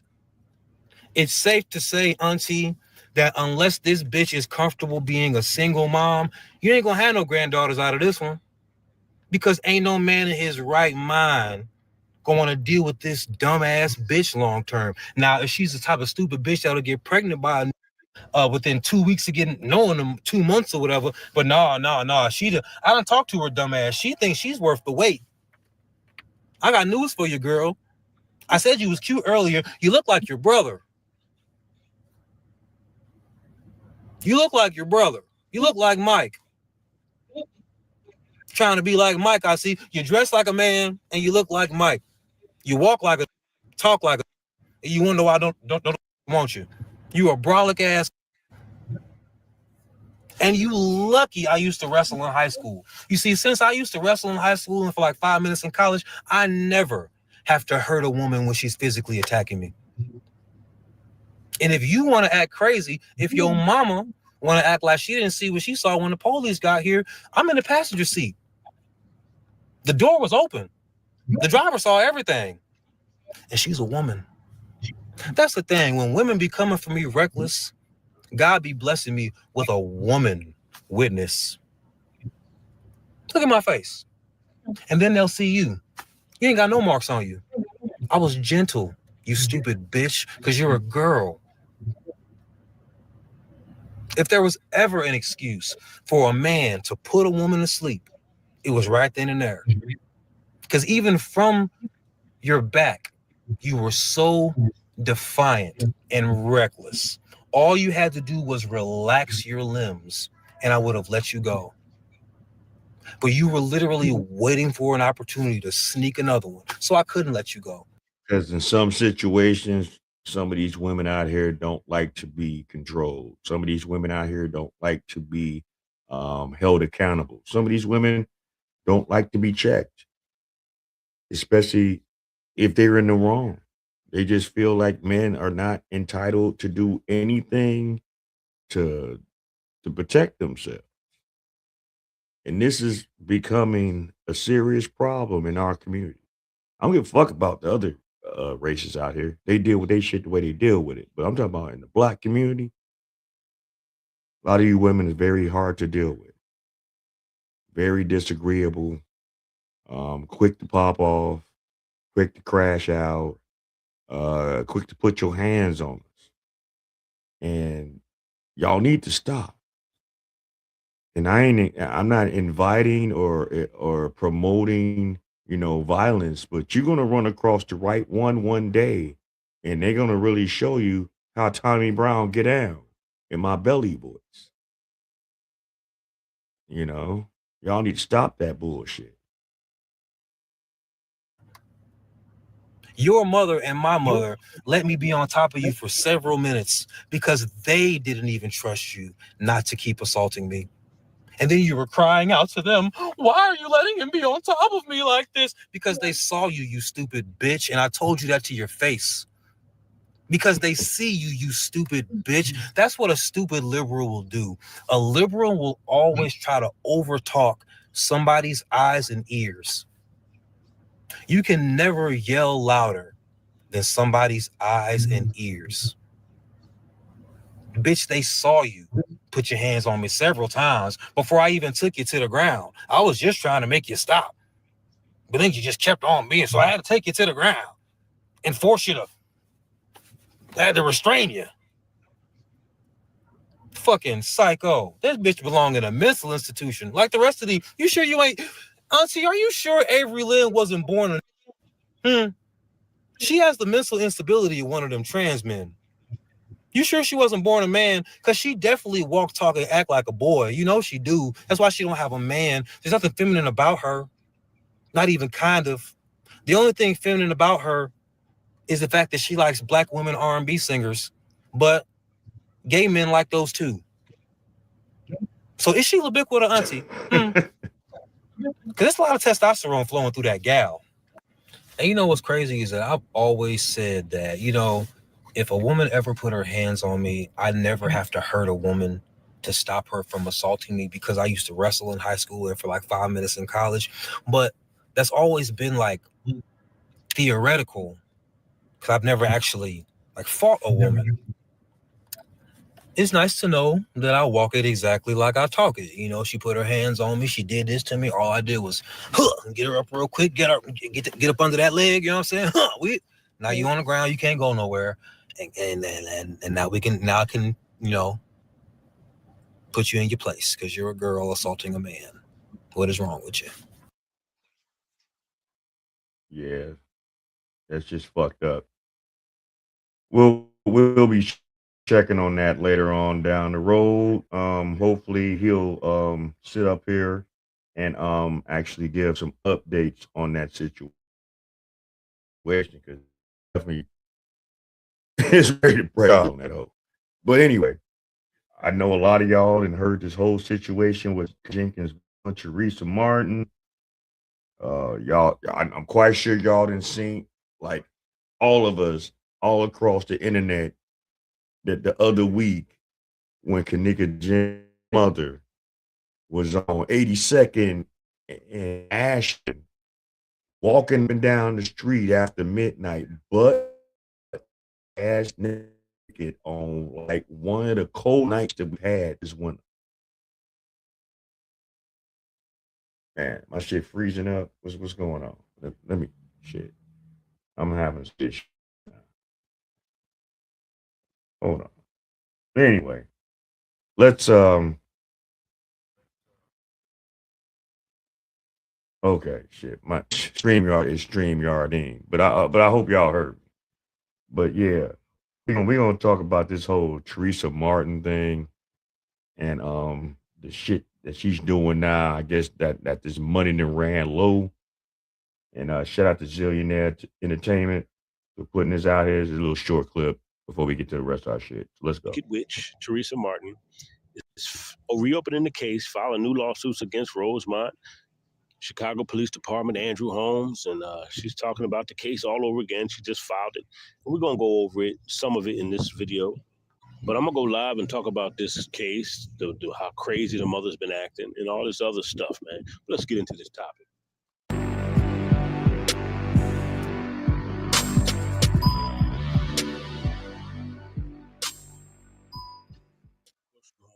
What's popping? You know who it is. Your boy Zillionaire, the big time celebrity bodyguard, working with all the big name celebrities, also the truth speaker and the Kanika Jenkins case exposer. I've been exposing this case for years, and I've been exposing the mother and a lot of people. When I first got on this whole Kanika Jenkins thing, it was him. I actually got to see who he was during that time and started following his page. He actually has a different page now, because that original page that he did have, for whatever reason, I guess because he got real deep into talking about it too, that page got shut down. I got wind of him. I got wind of Zach TV, and I got wind of Jedediah. Not really on the content creating part, but just being in the limelight of that whole Kanika Jenkins situation. And I was just sitting back, just watching all this shit. There was a few content creators that I was watching at that time. Some of them was trying to be righteous behind it, but a lot of them was just really utilizing it just for clicks and likes. That's why a lot of those pages not even around no more. But yeah, this one here, she nuttier than squirrel shit.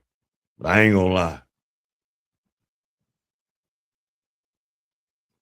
She says she's fighting demons. Girl went live earlier in the morning, slobbering at the mouth, going the fuck off at 5 a.m. in the morning. Yeah, because the woman can't sleep.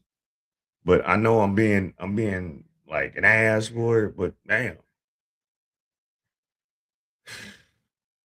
y'all saw that video when she was walking butt naked. It's like, see, that's the problem with us niggas. We be seeing how our sisters be shaped and shit, and not giving a fuck whether they nutty and squirrel shit and still be fucking with them. She was holding though. I give her that.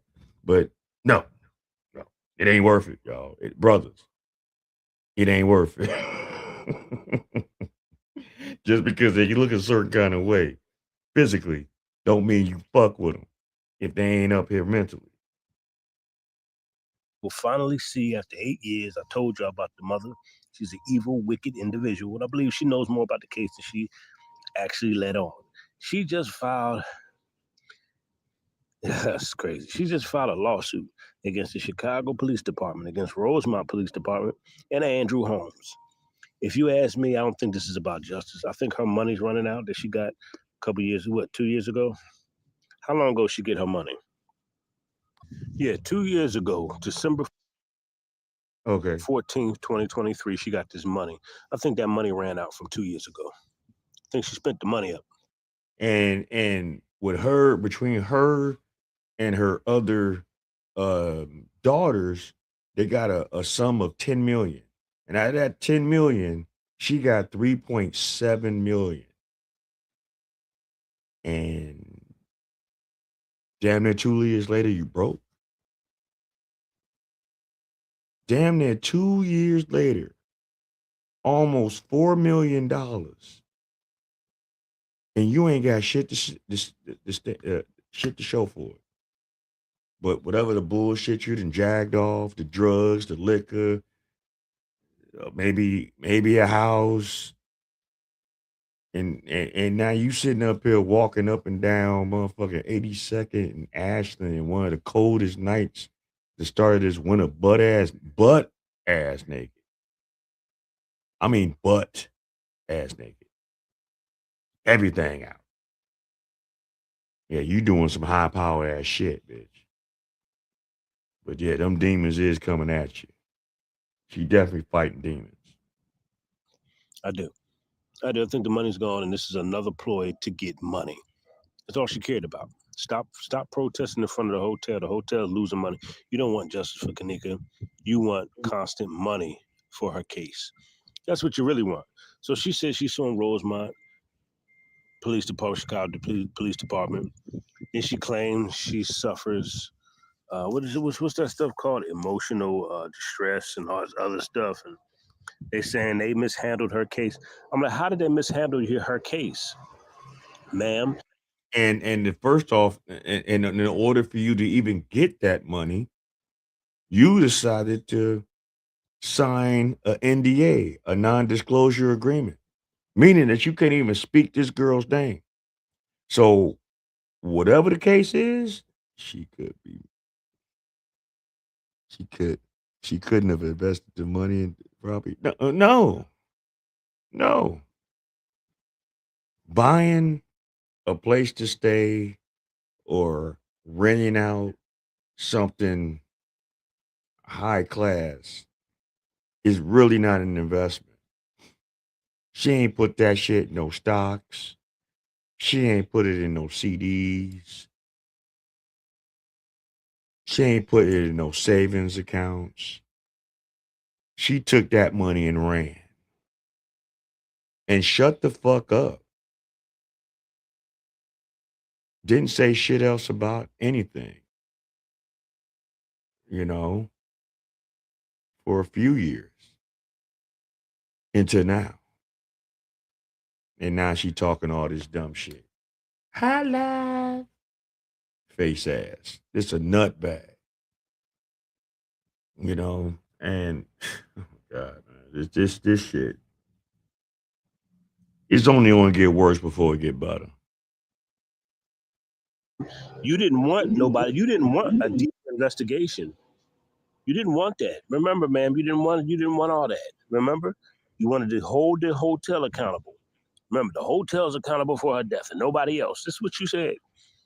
It came out your mouth, man. Now you want to switch it up and say, now you want to hold Chicago Police Department?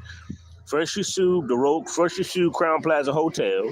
First off, Chicago police ain't got shit to do with that shit because the shit happened in Rosemont, Illinois. That's a whole nother fucking township. That's a whole nother jurisdiction. That's a whole different police department. They got their own police out there. They got their own mayor out there. They got their own court system out there. They got their own infrastructure out there. That ain't got shit to do with Chicago. Nothing. Cut the shit and cut the cheese. This bitch is a nutbag. You say what I'm saying is all the money that she had, she couldn't invest into property, but she didn't do it. She was used to that money. She used that money on other things, and now she want to bring the case back up. Yeah, after she done signed a non-disclosure agreement. See, she ain't supposed to talk about this shit no more. The only reason why she got that money is that she signed a non-disclosure agreement. Instead of really wanting justice for Kanika, she could have turned that offer down. She had people backing her and got a real wrongful death lawsuit and got way more than that. But she was fiending for the check. She couldn't wait. That bitch was burning a hole in her pocket when she got it in her hand. She couldn't wait to do something with that shit. Oh, she was high profiling then. Bum ass fucking bitch. Okay. Then you sued what's the famous actor, what's his name? Bill Murray, because Bill Murray owned the restaurant that Kanika died in at the Crown Plaza Hotel. That was his restaurant. Bill Murray, the actor, yes, that was his restaurant that she died in. Okay, and you sued them, the Murray brothers, the Murray Foundation, or whatever, the Murray Company. Now this is another pull. When that money ran out, now you're trying to sue the police department and all this other stuff, Rosemont and Andrew Holmes. Ma'am, I don't believe you. I don't trust you. You're online doing all kind of crazy stuff. The money exposed your addictions and your demons. Yes, the money exposed your addictions and demons, man. I believe you blew the money, you smoked the money up, you drank the money up. Now that's what I think you did. And you just blew it. A lot of people just blow money like that, buying stuff, just spending. Got to pay taxes on stuff too. And whatever your cost of living is, I don't know. But I don't believe this woman. But we're going to go live because we're going to go deeper. I'm going to try to go live this weekend. I'm a real busy man. I have a very busy schedule. So it's hard for me to just go live like that, you know. But yeah, it was crazy. I don't believe her. I just don't. And let me know if you really believe this is about justice or money, because it never. Yo, yeah. You get that kind of money, 3.7 million. You can do a whole lot with that. To not only do something for yourself, but for putting something up for down the road, like investments. Yeah, like some properties. You could have bought a building, opened up a real estate company for yourself that can help you run that business and rent out the other families. Could have done that. You could have invested in some stocks.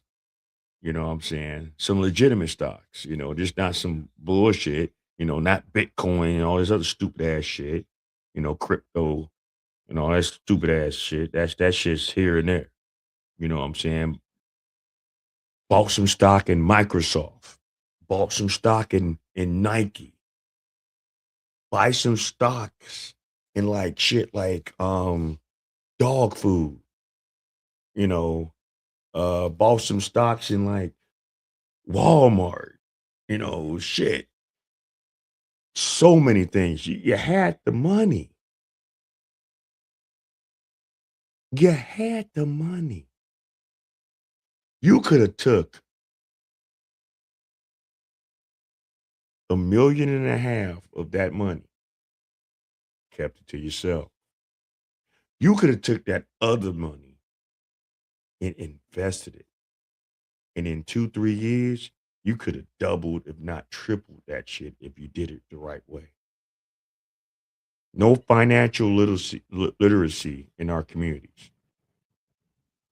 We are taught to be consumers because the minute that we get it, we spend it. The minute that we get it, we spend it. So yeah, so good luck to her, cause yeah, she slipping down a sliding slope that is yeah. But here we go.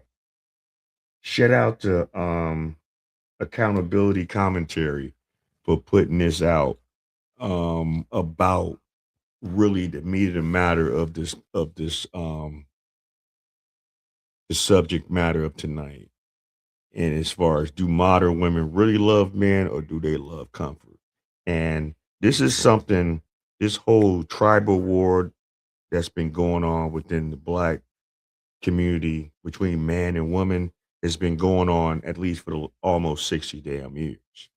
And there's a documentary that was out, that came out in 1968, that showed you the beginning stages of what the relationships of Black men and women are to this day. Our grandmothers,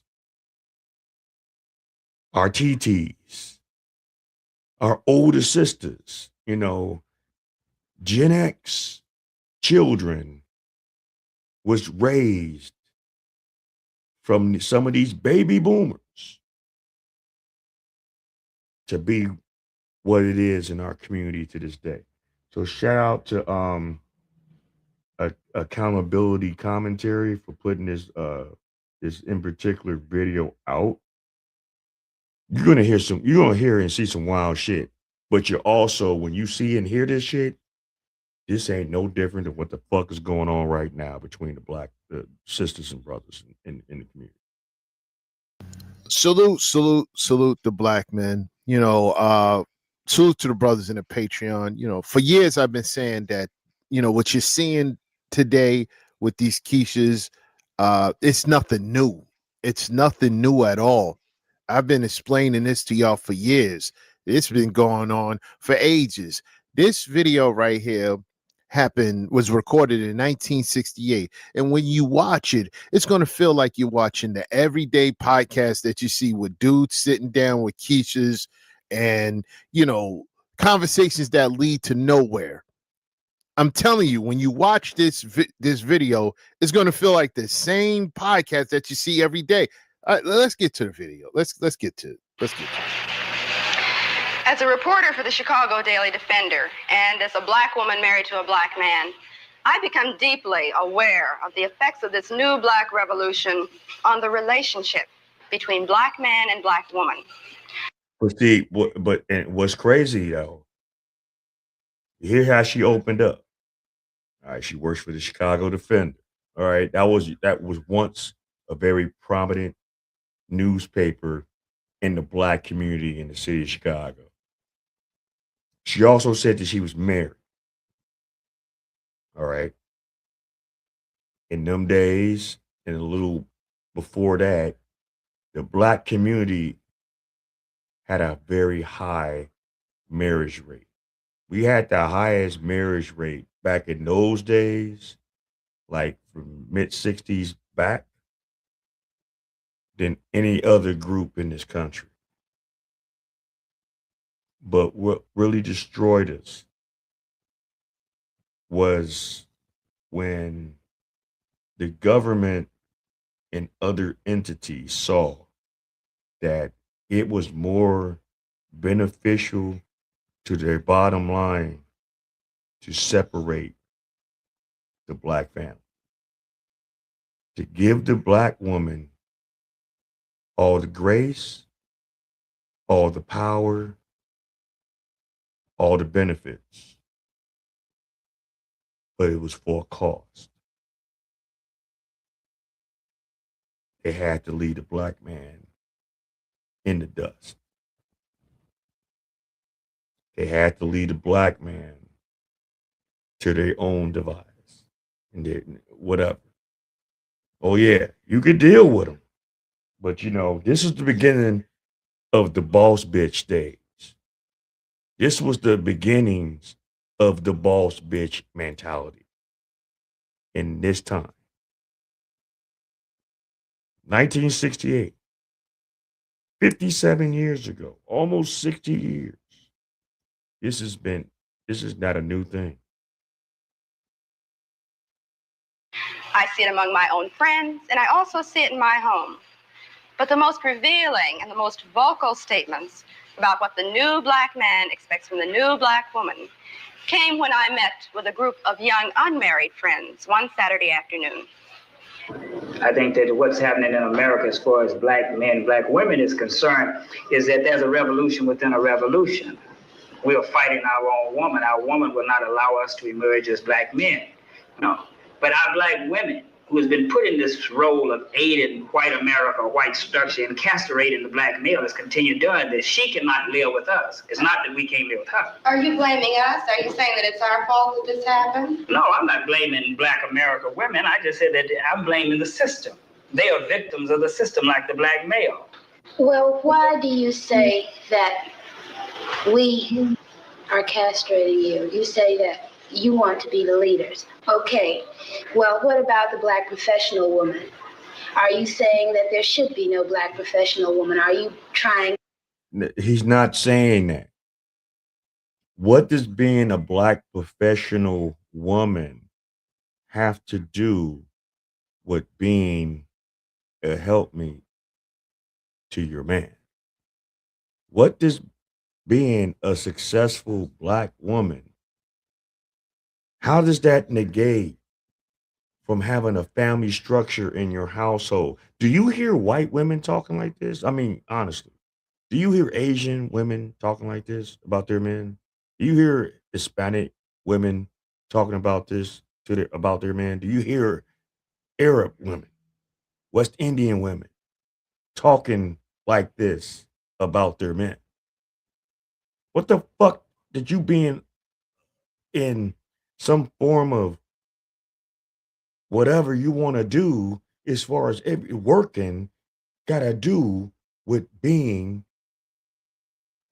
a conducive, productive household?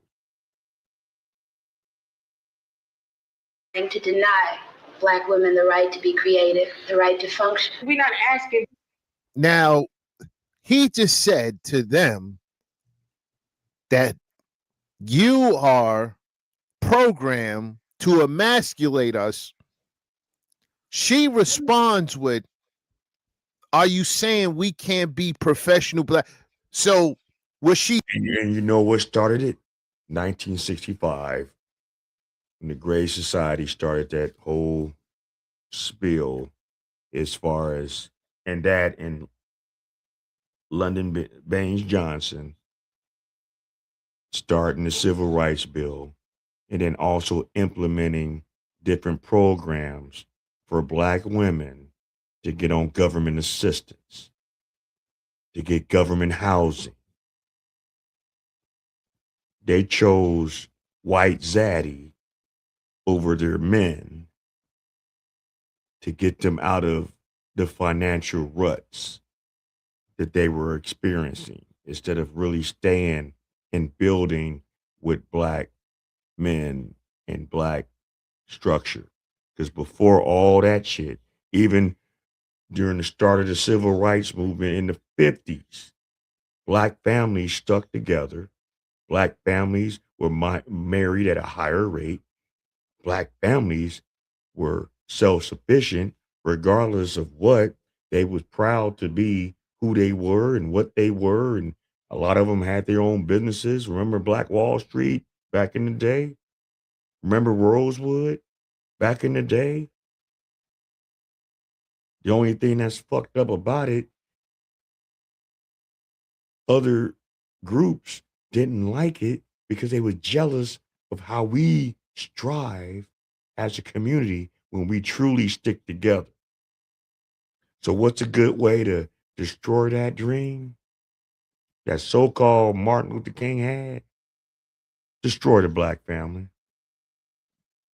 She's essentially saying is that why are you complaining about us emasculating you if you don't want us to be professional? You don't want us to be, in order for us to be professional, right? We have to emasculate you. You know, without us being professional, without us having degrees, without us being in certain positions, right? What the next step is to emasculate you, and you're trying to take that away from us.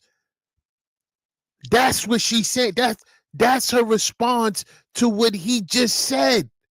This is insane. For you to take a back seat. We're saying that you have got to be astute enough and can view the situation well enough where you just automatically know what your role is and step back. And whenever you want to have that aggressive thing, this is the thing that the young black man today is not going to tolerate. My old man tolerated because his old man tolerated. It came up for years and years and years. But today, the young black man is not going to take it. He's going to be out there as the leader. White America has used. And just like what a lot of I see on a lot of these different platforms out here, oh man, you know, we want the traditional black, you know, man, and you know, y'all not traditionally black men like the black men of old, like granddaddy and great granddaddy and shit like that. Okay. There were some situations where men simped the fuck out in our community for the sake of keeping that woman in his life. I mean, just keep it 100. Because in them days, it's not like they was going to go to the Mexicans. It's not like they was going to go to the whites.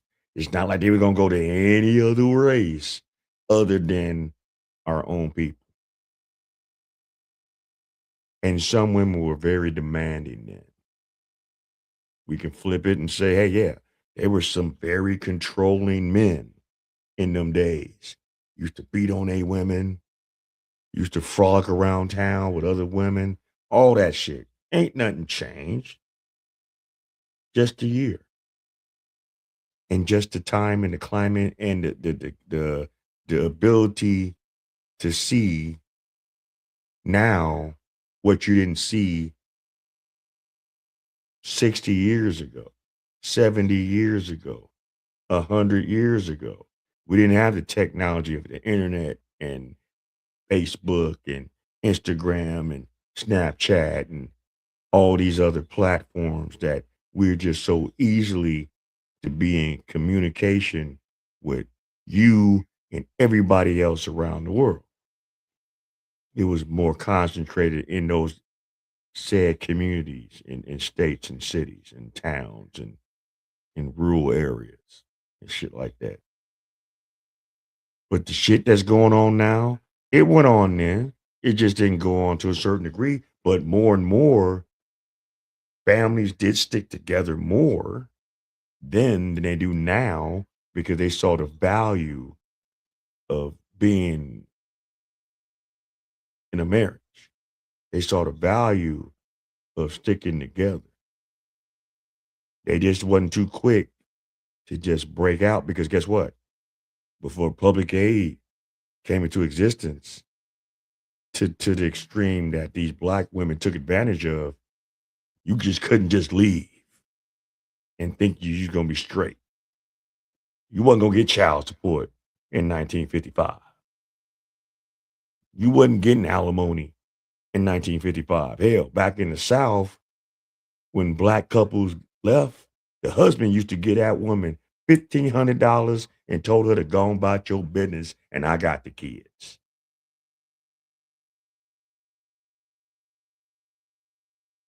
Just saying. Who's black women.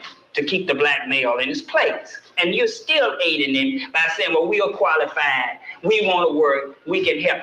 Okay, how are you going to reprogram men so that they don't let us take over what's supposed to be their responsibility?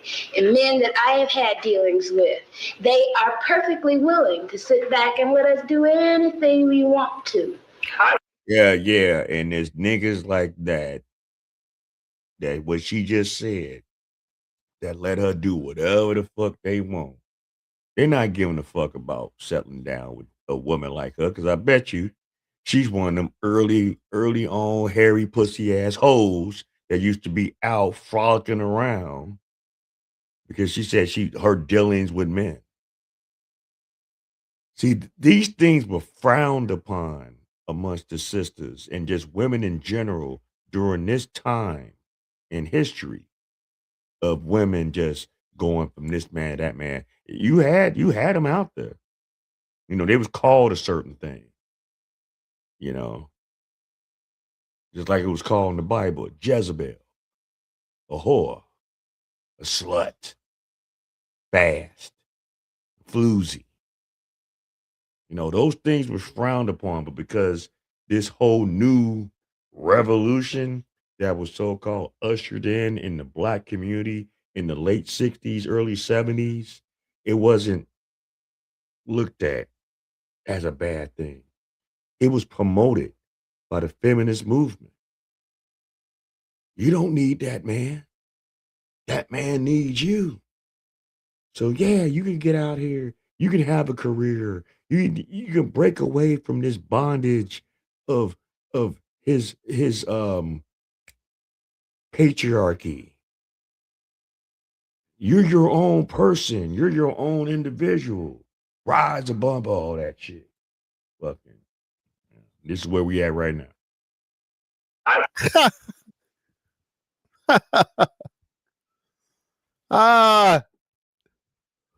What did it tell you?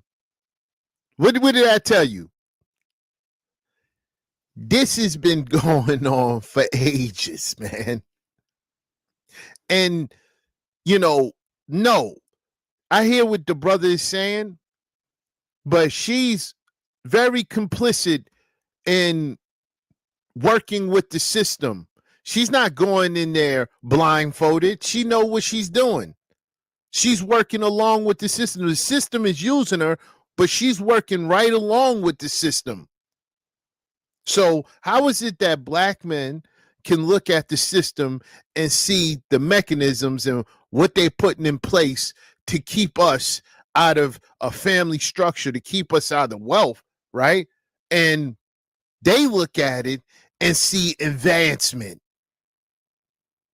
They look at the same system and see something totally different. They see advancement. We see collapse. They see advancement. And their response is, don't worry about being masculine. Don't worry about being leaders of the household. Don't worry about being leaders of families. Why don't you just be like the simps that come along and let them do whatever they want to do and embarrass them and get taken on tizzy tours, this sexual liberation while they're married? This is nuts. This has been going on for ages, black man. I don't think that you have to reprogram men. I think you have to reprogram women. No, you have to reprogram the man so that he will forcefully take what belongs to him, because you know women. Force? Oh, right. Force. I mean, what? Oh, why should a black man force himself to be what he was born to be with a woman? Why does he have to force himself in any capacity if he's planning on being with and building with a woman? Why does a man have to force himself? That sounds fucked up. That sounds like, you know, you trying to get this money, put papers in it, put a case on this motherfucker. So what he had to do with the old history said, and some folklore as far as cavemen like hit you upside the head with a club and drag you by your head to the cave for you to submit. Is that what the brothers got to start doing to y'all? We gotta hit y'all asses upside the head with a club, and y'all fall out on the ground, and we dragging y'all ass on the ground to our domain. Is that what y'all want? Oh shit, I don't know, because some of y'all with the hairstyles y'all got, it might rip off or slip off or some shit. But anyway, let's go. Forcefully sounds like kidnapping. Get out of here. Forcefully? That sounds like a charge. No. You don't see Brad have to force this. You don't see Hector. You don't see Lee. You don't see Raj. The women automatically fall in line. Force? Trying to get him locked up. Trying to get him behind bars. Get out of And here. as long as we can get, we're gonna get, and it's part of our being. We're going to do anything to you that you let us, whether we want to or not. You don't want to live on the level of income that I can afford you and love me on the basis of that. You want to always be inspired to have all those things that's a part of the great middle class white American society. And because I can't deliver these things to you, you say that you are not a man. I don't measure a man by how much money he can bring home. I measure a man by how he treats me.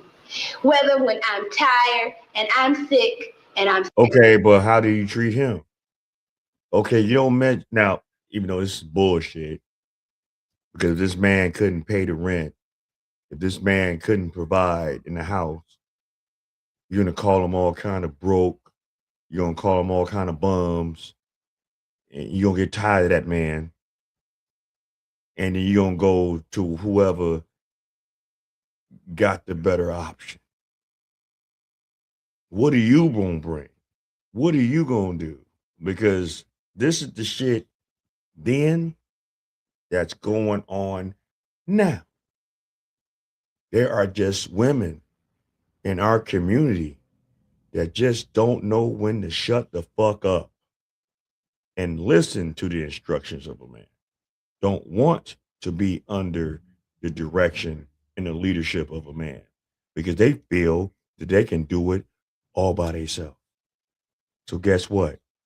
As all these generations, and this was 57 years ago when this video was dead, as time went on, some men got caught up in the bullshit. Some men fucked up their lives in the bullshit. Some men have shortened their lives trying to please women like them.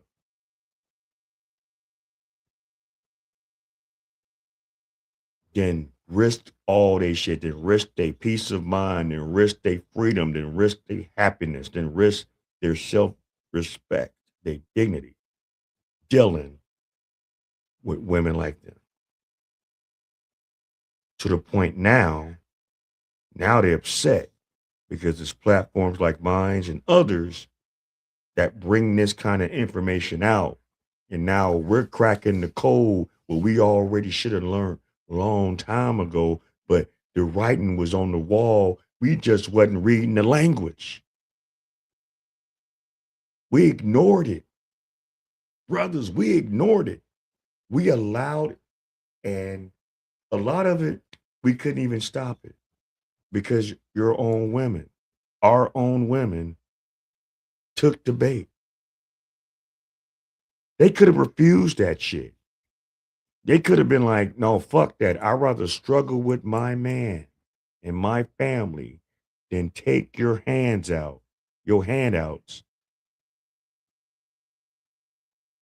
and you're telling me I can only get this shit if my man is not with my side, on my side. Fuck out of here. Y'all took that shit. Y'all didn't give a fuck. A lot of you women don't respect men. Y'all don't really love men. You love the comfort that you get from men in the system that is built to help destroy the families of said men. You rather have all the comforts, the degrees, the fucking status, the whatever, the children, all for yourself at the expense of a man. Y'all say men ain't shit. Men is dogs. Men is tired. Men is this, that, and the other. How y'all getting these children? From men. All you welfare queens that's out and about bragging about it now. How you got this and that from child support and all this other shit. Y'all are proud to live off the government and to live off of a man's fucking efforts without that man. And now we've come into a point of time now where times is changing. Certain child support laws are starting to change in more men's favor. Certain situations, certain laws is getting ready to change where a lot of you ladies can't do this child support fraternity scams that y'all be doing. Saying a motherfucker's the child, making them sign a damn birth certificate, and then he find out 10 years later it ain't his motherfucking child. But because he didn't put himself in a situation of family with your punk ass, he's still stuck on the hook for the money. Men going to jail, can't work, can't earn a living because you want to lock these men up when they just say, fuck this shit, I ain't paying. Because y'all want to suck the life out this man and that man's not around, but then want to turn around and say they deadbeats. Who's the real deadbeat in our community? I'm scared. He's And dead. hold on, and I ain't talking about just the bum ass niggas. There's some bum ass niggas that just do bum ass shit. We ain't talking about them. How many good men that really want to be in their children's life, even though we didn't work out? You know, like I say, it used to be a time back in them days and earlier on when the man and the woman didn't work out, the men took the children. Your skank ass went by your business. And you just did it the best way you could at that point. But since the government made it whereas, oh, you know, y'all don't work out, or if you don't want to be with this man, or if you just want some help and don't have this man around, we can help you by getting in his pockets. There. For these women, the men are there. Now, what that brother is saying is right in his act. What Keisha practiced and suffers from is the act of conspicuous consumption, right? And it's the act of buying and displaying expensive goods or services to showcase wealth and status and social success, right? Now, the concept was coined by Thorstein Veblen in 1899, right? And it is crazy because it's basically what is driven, what drives them, right? For social recognition, for significant influence, and basically to keep up with the Joneses, right? This is their practice, and this is what you see today. You seen it back then, you see it today. This is what they do. You know, they look for these status symbols, you know, trophies, social display, right? Luxury goods that they can't afford. You see this all the time with them, right? They get these expensive vehicles, usually foreigns, that they can't afford. Then these cars get repoed, right? They move into areas they can't afford. They move in, 2008 when the housing market crashed. You seen a lot of them going through foreclosures because they was just buying, well, not really buying, but signing contracts to finance these houses, right? With mortgages that they really couldn't afford. So what he's saying is right in his act. And I'm gonna do a separate video on this about conspicuous consumption with these Keishas, because That's a big problem with them. That's a huge problem with them. But let's carry on. Feeling of racial pride has come new conflicts and new problems. Across America, they meet to discuss what Black awareness means to their families and to them as Black women of today. You know, there have been a lot of myths created about the Black family. We all recognize that. And one of the most pernicious myths is the myth of the Black matriarch. It was not like the Black woman has not been a matriarch in the sense that it has been defined thus far. And thank God research, and I hope Black research is being done now to reverse that kind of thing. In fact, how's that done for the Black community? The matriarchy. Sorry, I'm chewing on something. Excuse me.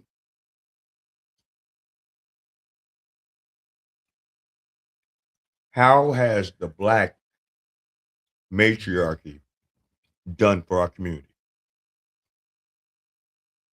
over the last 50 years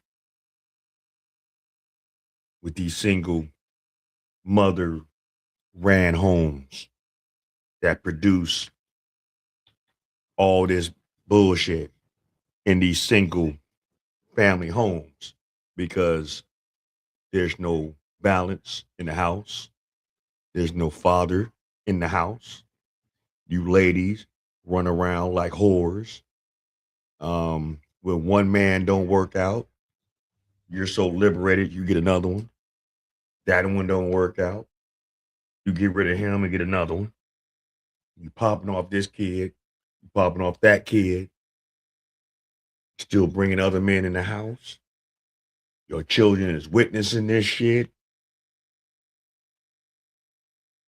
You're never getting married. You're always unhappy and bitching and moaning and complaining about what ain't happening, what's not right about this and what's not right about that. Your children is growing up washing and repeating and rinsing the same shit. Wash, rinse, and repeat. For the last 50 goddamn years. Now we're at a point where the women totally don't have no respect for men. A lot of them are more masculine than the men themselves. Y'all be ready to fight these men, but y'all want to blame, oh, well, you know, we were abused well, back in the day. I saw grandmama and granddaddy and auntie and great aunt and great, you know, they was doing all these things.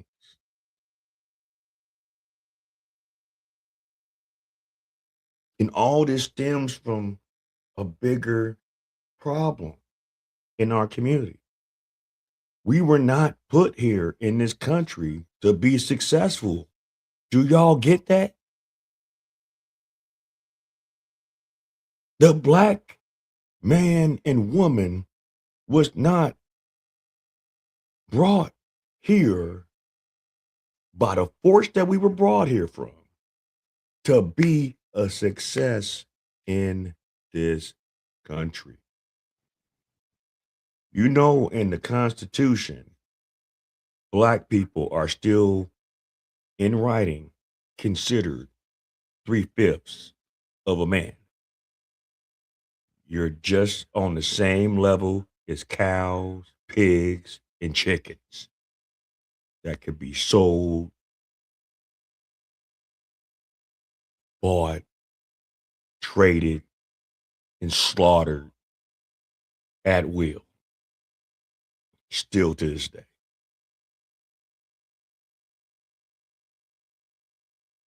It doesn't matter what political group that you side on, they all believe in the same shit. You think those Black politicians really care about you? They care about their bottom line. Now, I'm not saying that all Republicans or all Democrats is bad, because I'm gonna be honest with you, I have a more of a conservative mindset. So a lot of shit that these Democrats talk about, I'm not really it. I'm not really with it.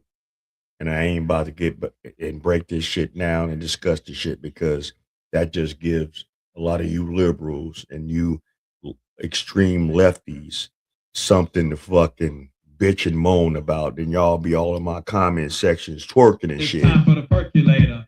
You know, so no, I mean, which I don't care, but you know, just don't do it, because if you do, I'm gonna just make a whole reaction video about your ass and your comments. But anyway, let's continue on. Fact, the black woman has been a woman at the head of a household, not by choice, but by necessity. And more often, that's right. And more often Hold than on. So this heifer, this fucking skank right here, has the audacity to say that the black woman was in the household with the man out of necessity. Let me make sure I got that right. What she just said. Let's go back. that it has been defined thus far. And thank God research, and I hope black research is being done now. Hold on. That's a huge problem with them. But let's carry on. Feeling of racial pride has come new conflicts and new problems. Across America, they meet to discuss what Black awareness means to their families and to them as Black women of today. You know, there have been a lot of myths created about the Black family. We all recognize that. And one of the most pernicious myths is the myth of the Black matriarch. The Black woman has not been a matriarch in the sense that it has been defined thus far. And thank God research, and I hope black research is being done now to reverse that kind of thing. In fact, the Black woman has been a woman at the head of a household, not by choice, but by necessity. And more often, that's right. And more often. So you're trying to tell me that black women that's the head of the house, that's the matriarch, are not there by force but by necessity? How? You chose to be a matriarch in your household when you chose to turn your back on the men that you was having children with. See, if you were just some single fucking no children having ass bitches, we wouldn't give a fuck. We just let y'all go and do what the fuck y'all want to do, but y'all have children.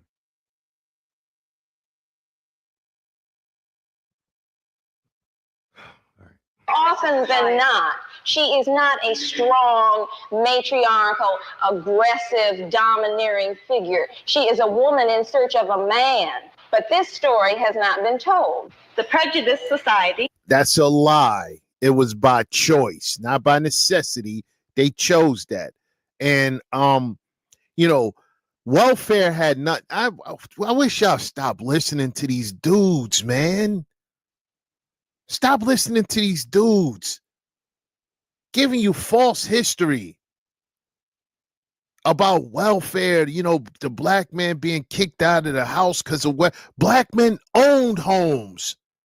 They own communities. I did videos on this. I'm going to bring these videos back. I did so many videos on it. They owned their own homes. They were in control of communities. Keisha was under their leadership. Well, she was supposed to be, that was the outlook, was she be under his leadership, right? But she really didn't want to be, but she had to be there because she needed to live off of his resources. That's where he was providing resources, but she really didn't want to listen to him. She didn't want to really be under his leadership because Becky was telling them, don't listen to them. Be my foot soldier and rally against your men. I.e. the feminist movement,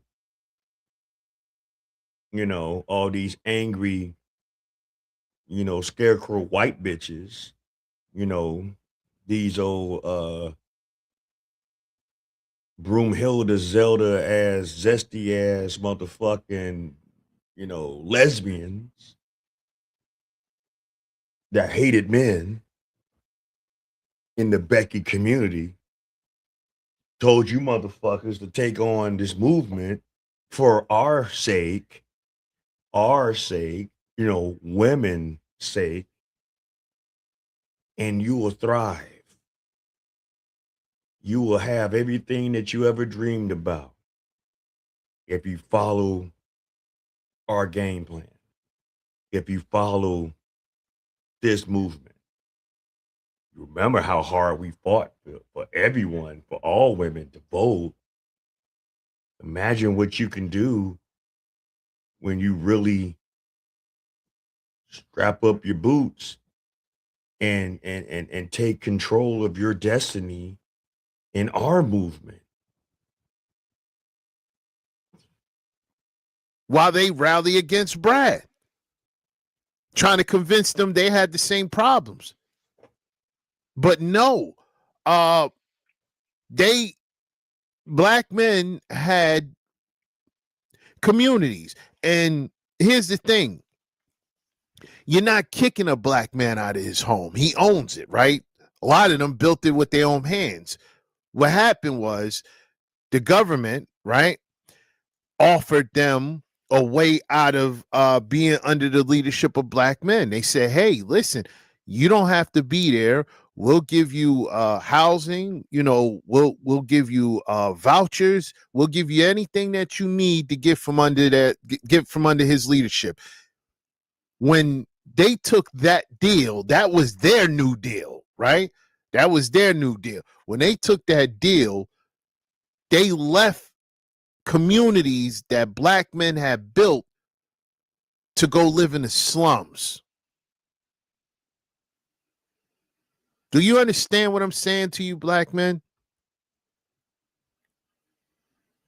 You have brothers coming home from hard day's work, going to their home, going to their house, and the first thing they notice, how quiet it was.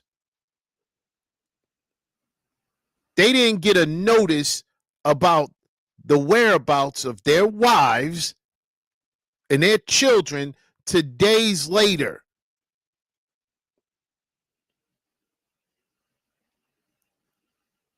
Days later. Oh, nah, we're not there anymore. Want a divorce. And this is how the rat community was created. This is how the rat community was created. You see, the gender war was over as soon as it started because they thought they can do better than us when they left. They thought they can do better than us. When they left, they created the rat community. This is their creation. The matriarch, the rat community is this is their creation, which is a failure. In order for there to, I say this all the time, in order for there to be a war, there needs to be casualties on both sides. And I'm talking about between the brothers then and now think about this for a second. Just think about that for a second.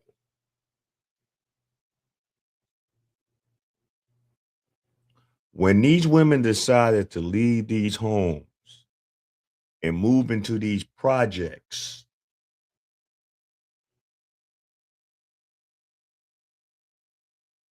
what made that better?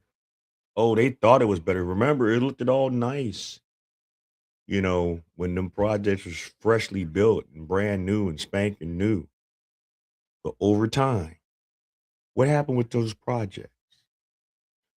What happened when all these single women that was independent and wanted everything for themselves, they didn't need that man holding them down, and they raising these boys and they raising these girls and they raising all these kids and they dating Jimmy and then they start dating Billy and Charlie and Skillet and all these other motherfuckers popping off other kids, getting more benefits. Remember, it used to be a time definitely here in Chicago, the more children that they had, the more benefits that they would get.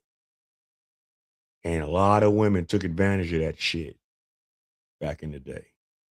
A lot of them. Even still to this day, to a degree, as far as the child support, but as far as in housing and shit like that, it's still to a degree now. But now it's cutting off. It's a cutoff point now. Now you got this single mom with like 7 kids in a fucking small ass fucking project apartment and shit, maybe 2 bedrooms. And it just started going down and down and down from that point. And the brothers, the brothers den and the Keisha's den. I'm not talking about the later wars. I'm talking about that first war between them. It was so many wars after that, but I'm talking about that first war. You know what happened?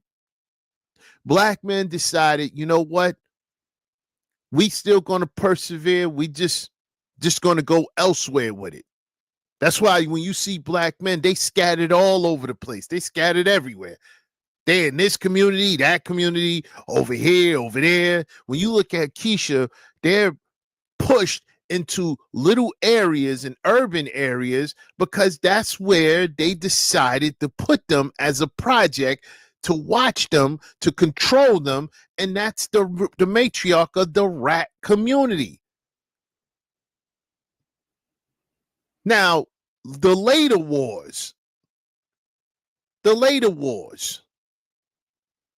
that's where the casualties come in. And the casualties was little black boys because they didn't go to the rat community and just stay there and didn't procreate. They went to the rat community and they started procreating with the worst of society. They started procreating with pookies, pimps, gangsters, drug dealers. And that's when another war started. War on black boys. Because when you see these little black boys born into this garbage, into this to this chaos, they end up suffering. There's so many wars happen. So many little wars happen that's never talked about. But I digress. Let's get back to the video. Created what we have now. So that's what we were. Okay, we have a revolution going on. What kind of a revolution? We're in an evolution. I think the revolution is going to come. Yeah, it's the well, this thing will keep tossing the word revolution around lightly. It's extremely important for Black history and culture to be transmitted from generation to generation. And the best way, the most effective way that this has always been done is through the family, acting as the primary unit of social organization. And I think one reason why it has not been done with Black people is because of the destruction done to our family life. So this certainly has to be one function of the Black marriage, to begin to reemphasize and to pick up the thread of Afro-American history and culture that has been left off generations ago when Africans were sold into slavery, when the family unit was purposely destroyed. Most middle-class homes, quote middle-class homes, like I don't even get caught up in that bed, you go into will have some copy of anybody, any white artist, I don't even have to name anybody, instead of the works of Black artists. I think it starts, especially that identity part, the books, the kinds of books. All of these things start in the home rather than complaining about them being in the schools at this point. Unless we're absolutely certain of how that teacher is handling them, then we may have to assume that whole responsibility. We may have to pull them out of school ourselves, and do all the educating ourselves. Say, for instance, when they say to my child to draw, last year Rhonda painted Abraham Lincoln Brown and she was put in the corner, We had to go up to the school and deal with that. They must be respectable to their peers in school. And what we do, we handle that. We don't say, you jump up, you curse that teacher out, or you say it doesn't exist. But they see us at that school knocking on the door. You have to be in there. Either we're going to control, their minds here, or at least give them the choice. a lot of this is new to us, and a lot of these things we're grappling with, and we don't want to give anybody the impression that we have the answer to everything. No, no, Everything is God, worked no. out. Let me cut you I know. off again. Okay, see, this is where I'm pissed off at. See, I was with the sister at first, was how she was just trying to explain it and how they was trying to convey with the interviewer. But this is the shit right here that we deal with in the Black community. And that's women willingly and knowingly and very at times disrespectfully cuts off the man. There are so many women out here that love to just over talk their men. We understand that you want to make your point. We understand that you have a voice. No one's saying that you need to be over there in the corner and not saying shit while this man just talks whatever he's talking. But damn it, this is the beginning stages of what it is today. And this is 1968. And this is what these men had to deal with. And these were men that had way more mindsets and abilities and capabilities to maintain a household. These men didn't mind working for self. These men didn't mind building their own communities and systems. These men didn't mind doing that. These men wasn't sitting up on the block all damn day. I mean, some were, but not all. You know, like the brother said in this earlier, you know, when the system got those women to fucking jump ship and go into these other communities that they were housing these women in with their children, yeah, they started fucking with the worst of the niggas. The Pookies, the Ray Rays, the pimps, the players, the hustlers. And that just became a thing after that. You literally got bitches out here right now that say they love thugs. They can't deal with so-called lames. They can't deal with so-called 9-to-5ers. They got to deal with a scammer. They got to deal with a baller.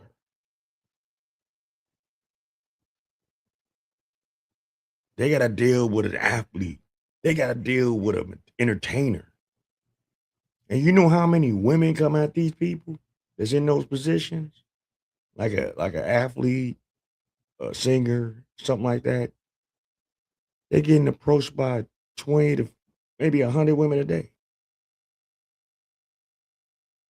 Instead of staying true to that man to build your own community, you allow society and this fucking image to enchant you to leave what you had because you feel that you can do better.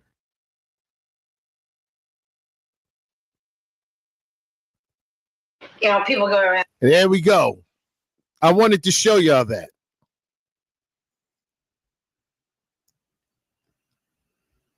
The disrespect.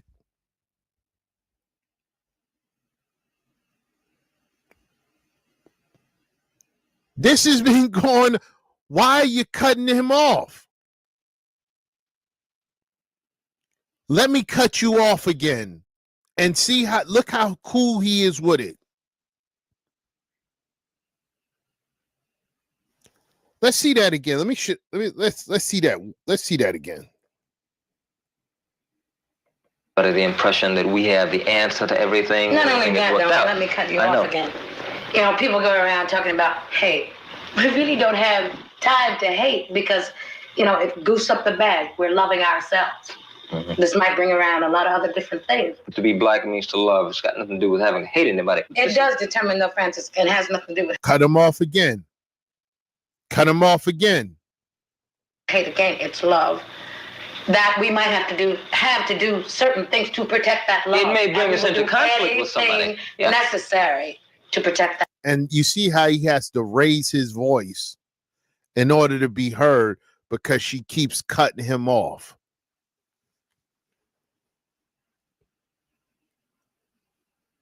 You know, I don't care what anybody say. I don't care what anybody say. You know, if you're over here, if you over here and you in this space, you subscribe to this channel, I don't care who you are. After being here for 6 months to a year, you're going to start reevaluating your life and your surroundings with Keisha, because when I keep showing y'all disrespect after disrespect after disrespect from different time periods,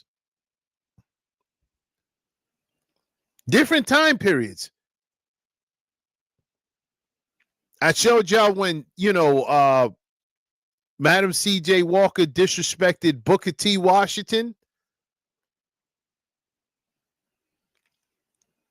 I show y'all when Dorothy Danbridge was disrespecting black men,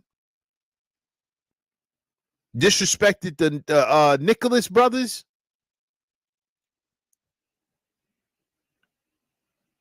It's just disrespect upon disrespect. That's all it is. This is in 1968. You got a husband here, very intelligent, understand what's going on as far as social engineering, and he's trying to explain it, and all she wants to do is cut him off, cut his wisdom off, cut off what he's saying, and just overshadow him. And this is what the brother in the beginning of the video said. The brother in and then this to be a situation, probably this is 1968, and probably the shit done got too damn far. By 1972, that man said, you know what, I'm fucking done. And you got to be a very, very, very, very disrespectful and unruly woman for a man to just get up one day and just say, I'm done. I'm through fucking with you. It has happened. Or it could have been a situation where he just decides to stay because he's just content with the structure of family. And then he grows old with this woman, but he's miserable because he got to do everything he can to please this woman. And for what? To be disrespected, to be shown very little respect for the sake of family, for the sake of children.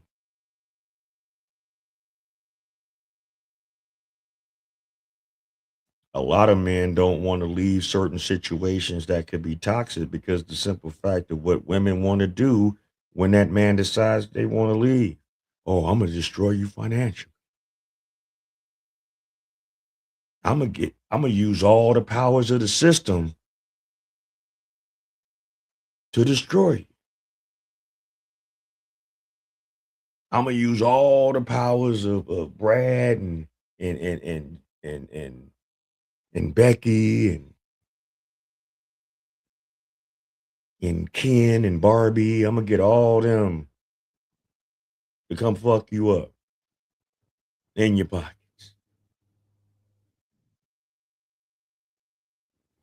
Like I said, this is not the days of old, whereas the man could be like, hey, look, I'm done with you. You take this little money. I'm taking the kids. You can go about your motherfucking business.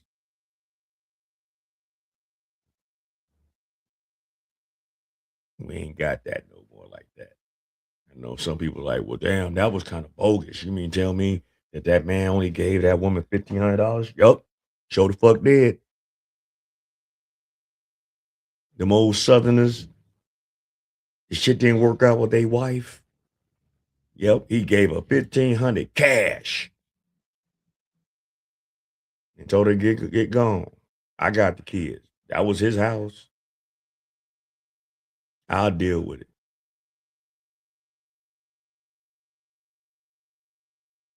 But now that they had the system and the feminist movement coming in, oh, fuck them, you don't need him. And now we got certain avenues where we can get and extract everything from them, and you ain't got to do nothing but just leave them alone. And y'all took the bait. Now look where our communities are now. In the beginning of the video, said that you are programmed to emasculate us. And you're watching it, and the same video happened right here. Finally, I asked Francis about the standards of today's black man as compared with those of 20 years ago. Standards which white society had projected. I think these standards were that he had to become successful according to the white mode. He had to get a good job, he had to buy a good car, he had to move to the suburbs, he had to rear a good family that went to church every Sunday, that did everything that the typical good American family was supposed to do. And I don't think the black man necessarily is addicted to that notion. I think he sees the falsity of it. I think he sees the total hypocrisy of it. I think he wants to rear a tightly knit family, but not for the purposes that white society says. He doesn't want to rear a family for any sham purposes, just to fulfill some false ethic. But he wants to rear a good family in order to have his children strong, reared in his own image perhaps, and to transmit, most importantly, to transmit the values which he is learning to his children, and to try to ensure as best he can that his children will transmit those same values to their children, and have the same transmission repeated from generation to generation. So I really feel bad for people who was raised without the father in their home. I really do. You can't replace a father. You can't. There's so much. And he's not lying, because I didn't grow up with mine. And some of the mistakes that I made, being a young man to a young adult, and even parts of my older years, if I would have had that information, if I would have had that balance, if I would have had that structure, I'm sure there's a lot of things that I wouldn't have put myself involved in. I can at least admit to that. That's why I'm not going to never forsake mine. But see, we're living in times now where these women think that they run shit. We're in times now that so many of these women believe in their heart of hearts they can do everything for themselves, by themselves, and we're expendable. There are so many women in our community that are not family oriented, but yet and still try to raise children and think it is the thing to do by themselves.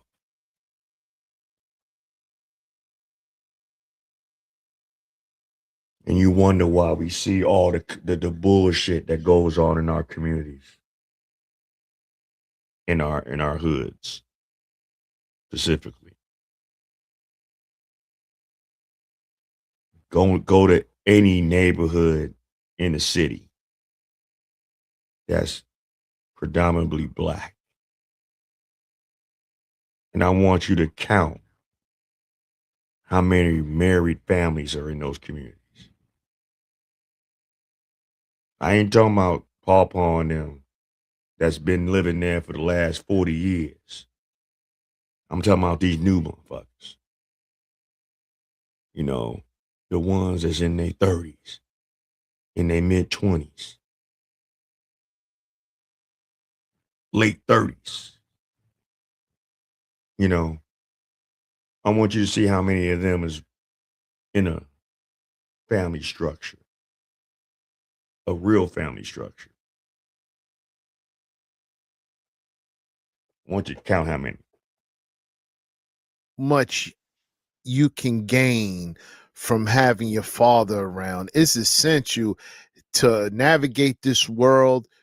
You need your father, you know, to show you what a man is about, what a man does, teach you about principles, values, things that you can't get anywhere else but with your father.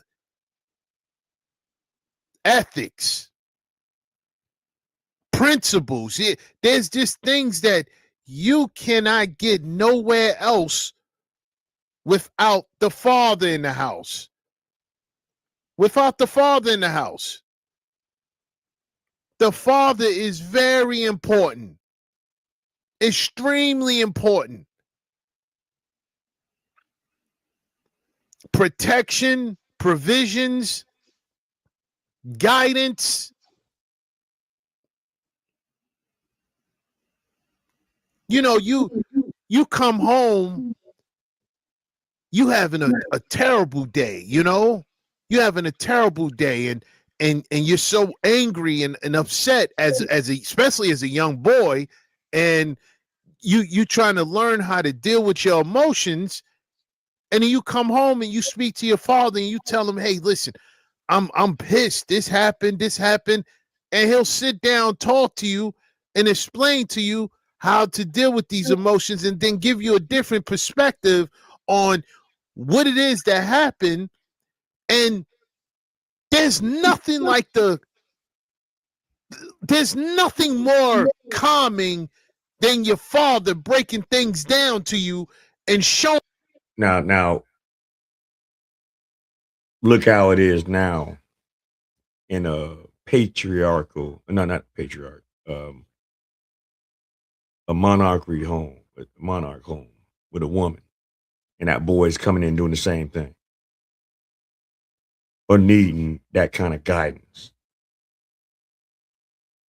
A lot of times that woman is going to just use emotion and her erratic mindset to give him some fucking narrative of moving in a different way. And you wonder why these YNs are sissified. You wonder why these YNs walk around with their pants sagging off their ass. Oh, just to give you just a brief history about this whole sagging shit. You know, that shit goes all the way back to slavery. And I'm quite sure a lot of y'all out here have heard the term during the slave times of buck breaking. Buck breaking. That was when the slave master would emasculate the slave male by raping him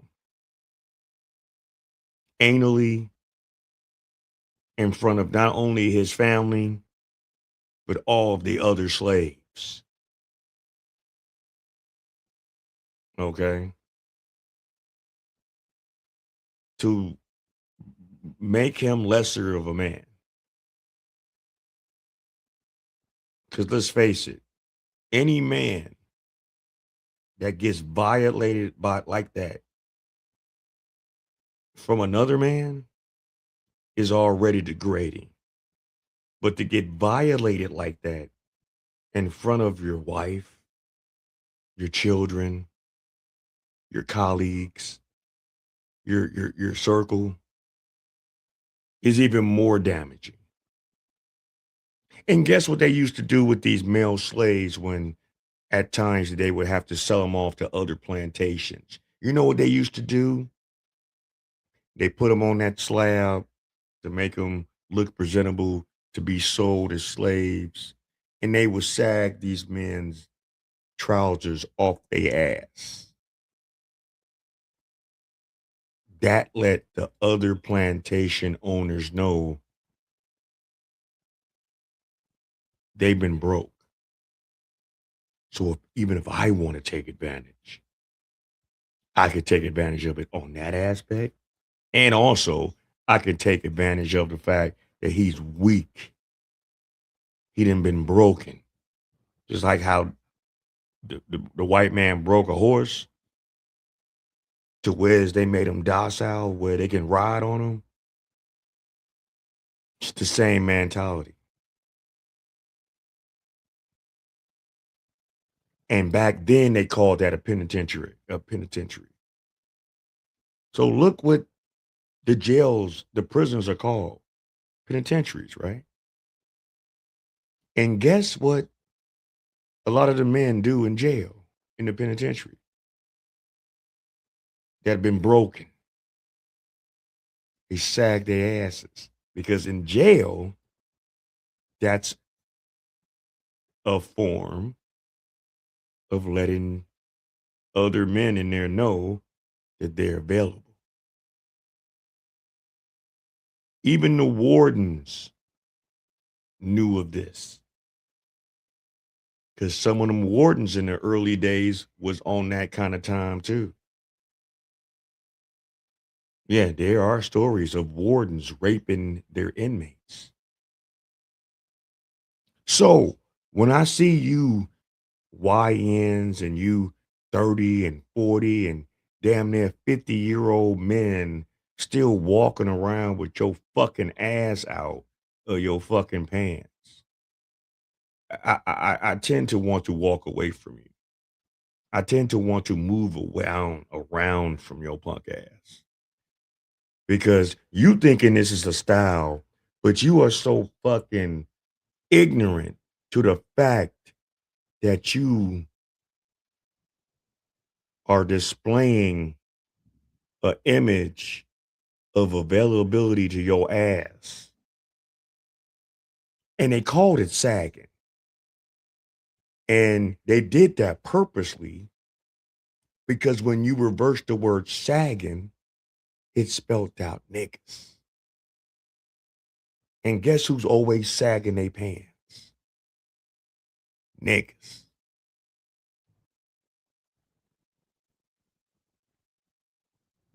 So if y'all want to still walk around like that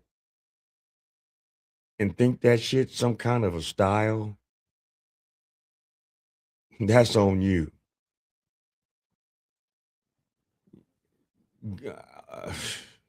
Take your ass to the manhole every Tuesday. I don't give a fuck. But you ladies that want to keep dealing with them kind of men like that, already know where your mindset's at, so y'all don't give a fuck either.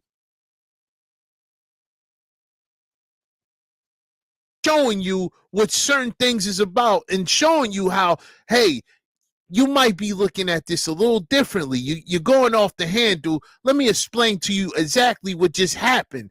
And then when you listen to your pops and he's breaking it down, and you like, you know what? You're right. You feel better. You feel different. You like, oh, whatever happened doesn't seem so big anymore. It seems small now because your father just gave you a different perspective. This is what fathers do. They're great de-escalators.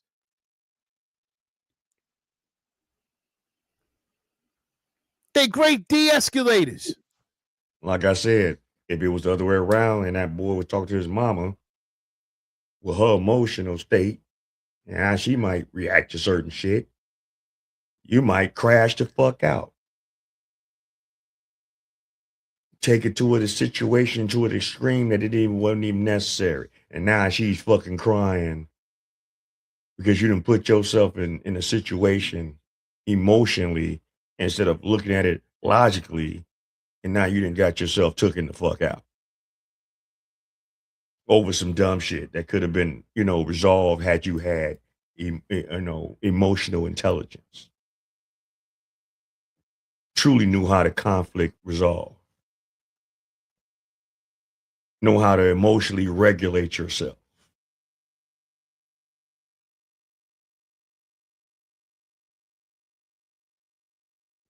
That's why it's not really wise for a single mother to just raise a boy by herself, because she can't teach him how to be a man. The only thing a single mother does to her son is teach him how to appease to the woman, not be a man. It ain't about appeasing to a woman. It's not about a man appeasing to a woman. It's not in our nature. That's why we're in the situation that we are in this society today. That's why we're in this veil of dysfunction.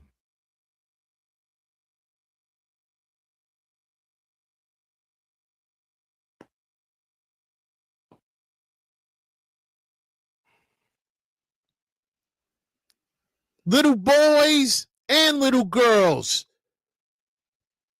Little girls, when they have their fathers in their lives, their fathers, they're little princesses. They're little pumpkins, you know?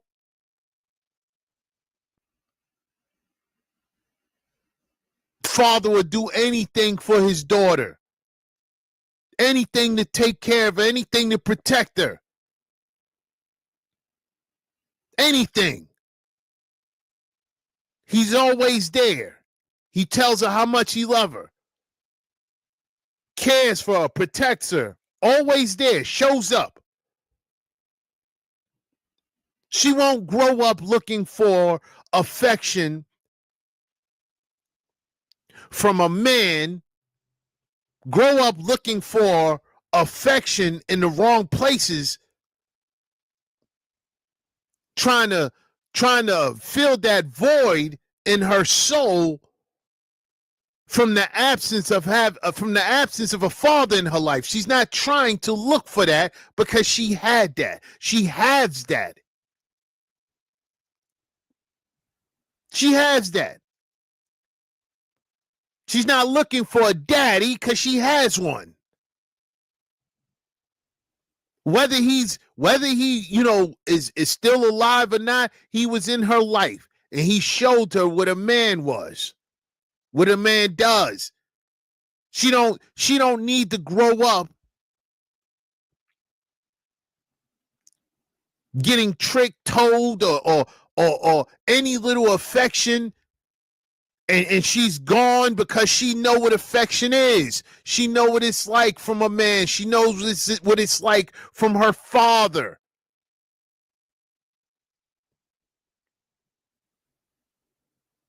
She's been loved before. And if he's still alive, she's still being loved by her father. So no man could come in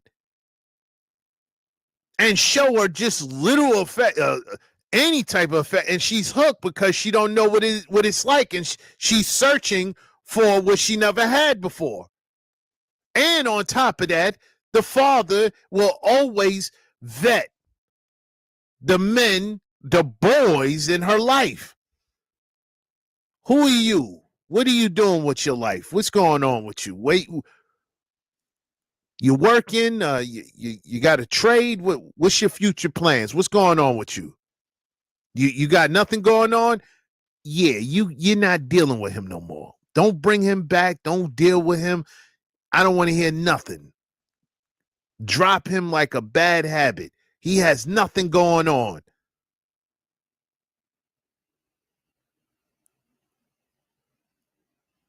An involved father is going to take it very personal if he see his daughter out there with a Pookie.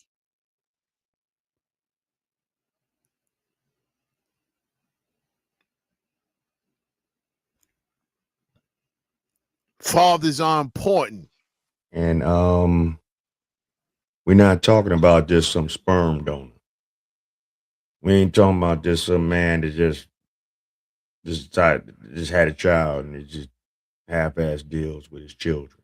We talking about our actual father.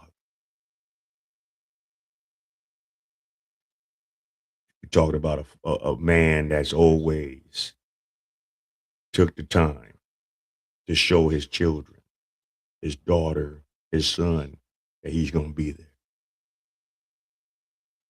regardless of what else is going on in his life or around him. Preferably, it'd be good if they was in the house with each other. But unfortunately, in this day and time, that's far and in between. But y'all be so quick to have a whole nother nigga in y'all house around y'all children from some other man. Y'all are good with that. Y'all are content with that shit. It's discussions behind it, like why y'all turning away from single mothers? Because we don't want the problems. Some of us has been there, done that. And it's never worked out. Unless you was a simp ass nigga that just didn't see any better in yourself. Because you probably was raised by your mama. You grow up under the leadership of Akeisha. The sons grow up to be drug dealers. The sons grow up to be gangbangers. The daughters grow up to be 304s. Dealing with every thug in the district. And just to go back on what he's saying, just to go back, like even some of our old famous and more favorite movies, like The Mac. The Mac and his brother was brought up by a single black woman with no daddy around. Superfly. You didn't really know what his background was because they didn't put it out there like that. But you think a father was in his life?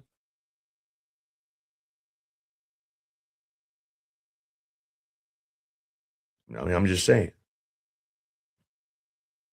You know, it's a few others we could talk about, all the pimp movies, all the, you know, the black exploitation movies, all that other stupid shit. Yeah, it was entertaining for us because that was all they was giving us as a society, but they was planting a seed of this is all y'all can be. And we fell for the shit. You looked at actors like Sidney Poitier and Harry Belafonte's lames in the industry back in them days. But you revered the pimps, the players, and the killers. Probably only one out of all them that y'all still respected was Shaft, and Shaft was like a policeman. But anyway.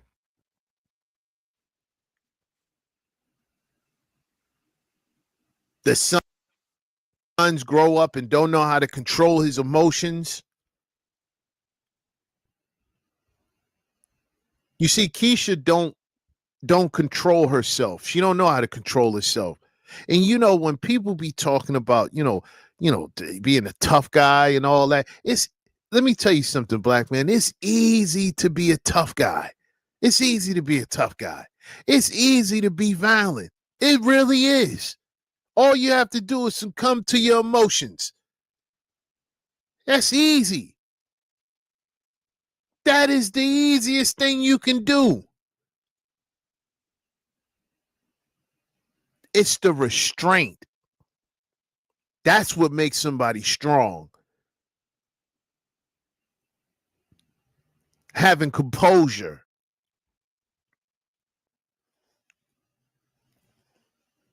Even when you're dealing with disrespect, you have enough restraint not to act on how you actually feel. You can want to put the beats on somebody, but you don't act on it because you are in control of your emotions. It's easy to let your emotions go. It's so easy. And he's not lying because, like I said, yeah, my father biologically wasn't in my life, but by the grace of God, I actually had a good male role model in my life that didn't stand for none. God rest his soul.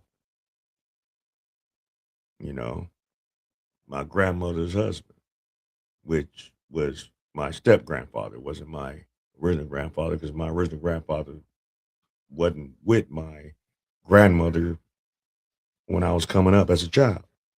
Because I was one of the ones that grew up with the grandparents. Nothing against my mother. Me and my mother have a great relationship. She was young. She was a teenager when she had me. So, you know, she had to get herself together. And, you know, things just happen. But I don't hold that against her, you know. But luckily, I had the two-parent structure in my house. Was it always, you know, peaches and creams and you know, I'm talking about two southern motherfuckers from the South, you know, Mima and them, you know, God rest both of them. You know, these grandparents was born in the late 20s and the early 30s. So you know how them people got down, especially from the South. So shit. It's different times now, man. And it's stuff like this that's still going on in our community. It's been happening for many years. And we thinking, and a lot of people thinking, oh, well, this just happened now. No, it hasn't. This has been a planned thing. That's why now they laughing at us now. Yeah, they using us now. Just like how they used us in slavery.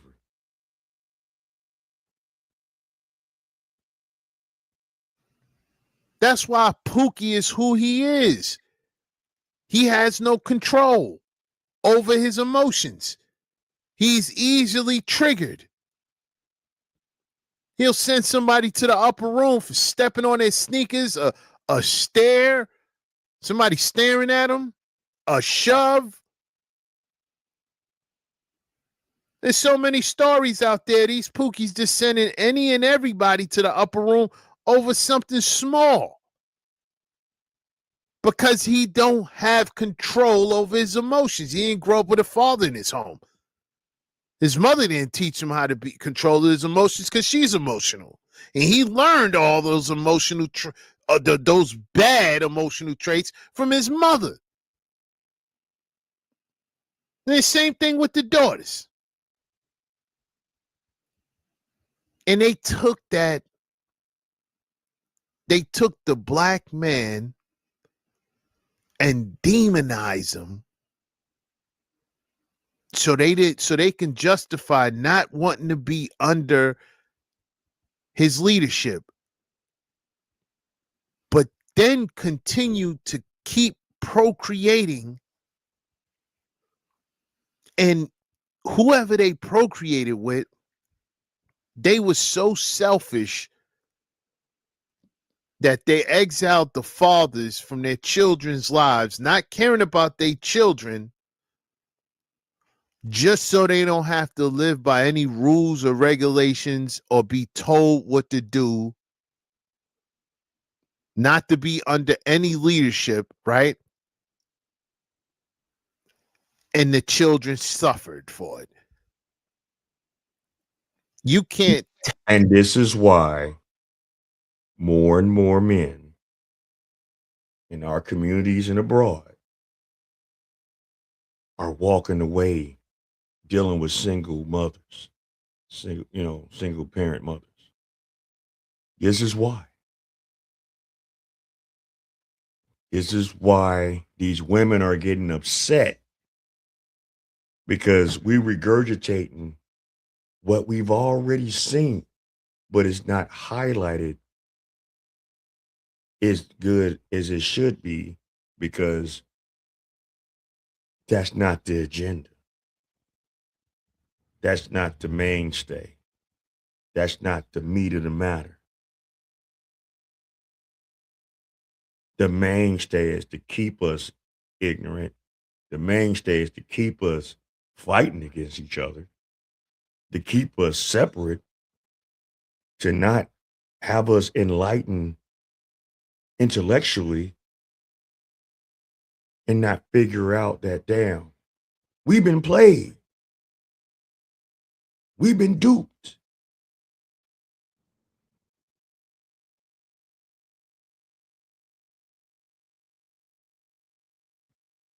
Tell me that being with Keisha is the right move. You can't tell me that Keisha and Becky, or Keisha and Maria, they're all the same. You can't tell me that, because the evidence is right there. The evidence is too much evidence showing the difference between them and other races of women. It's too much. It's too much evidence.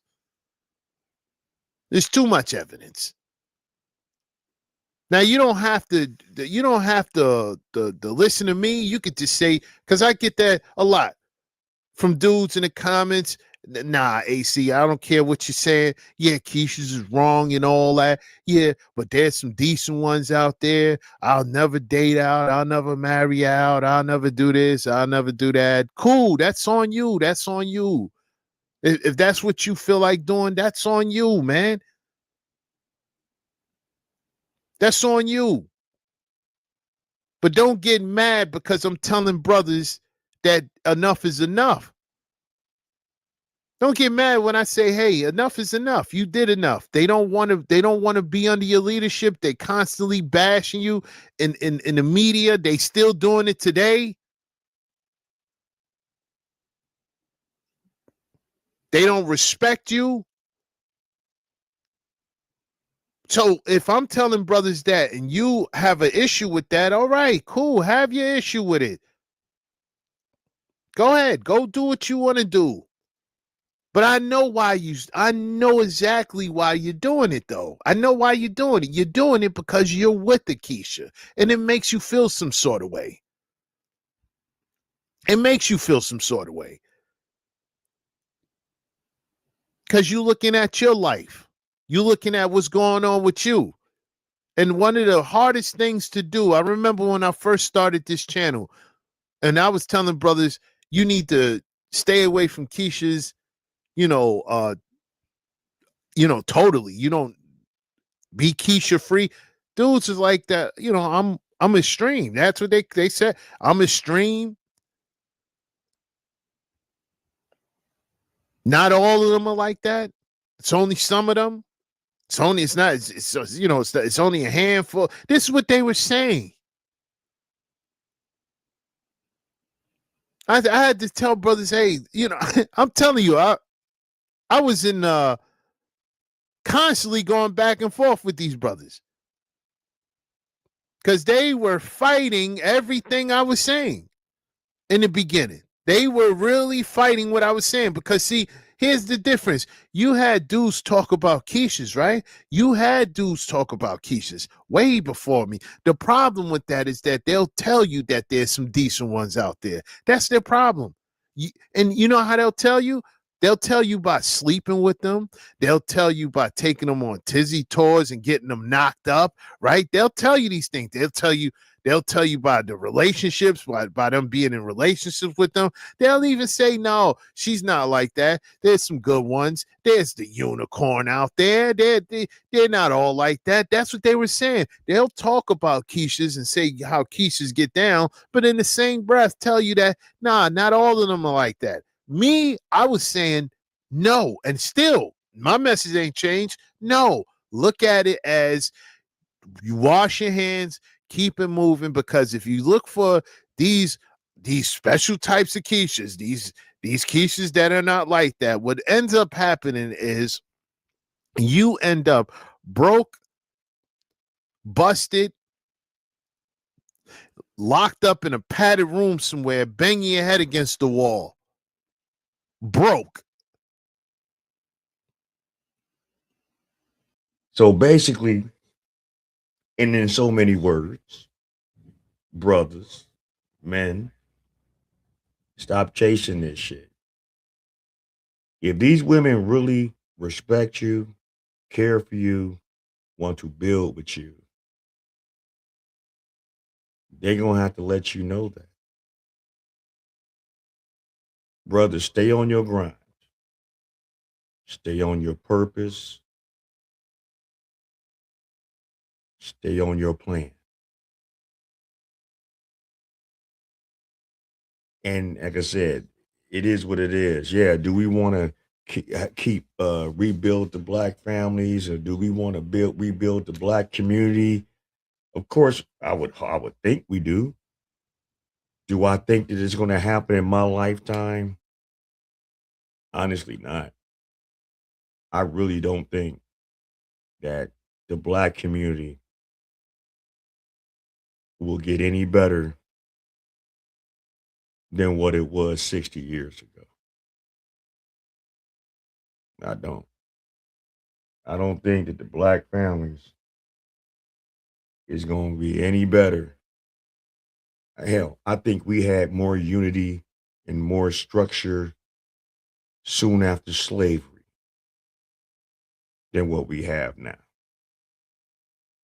You know, I just, it's sad, but it's true.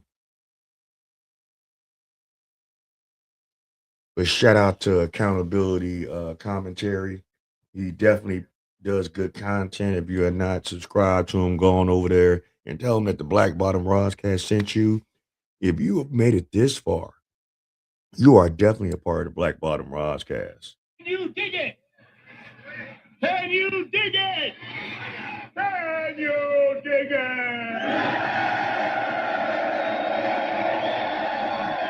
You are one. So definitely shout out to all those that have been tuning in the bushes and the clouds. Shout out to my replay gang that might catch this on the replay if you didn't see it tonight in its entirety. I hope you got a little something out of this. I hope it taught you something.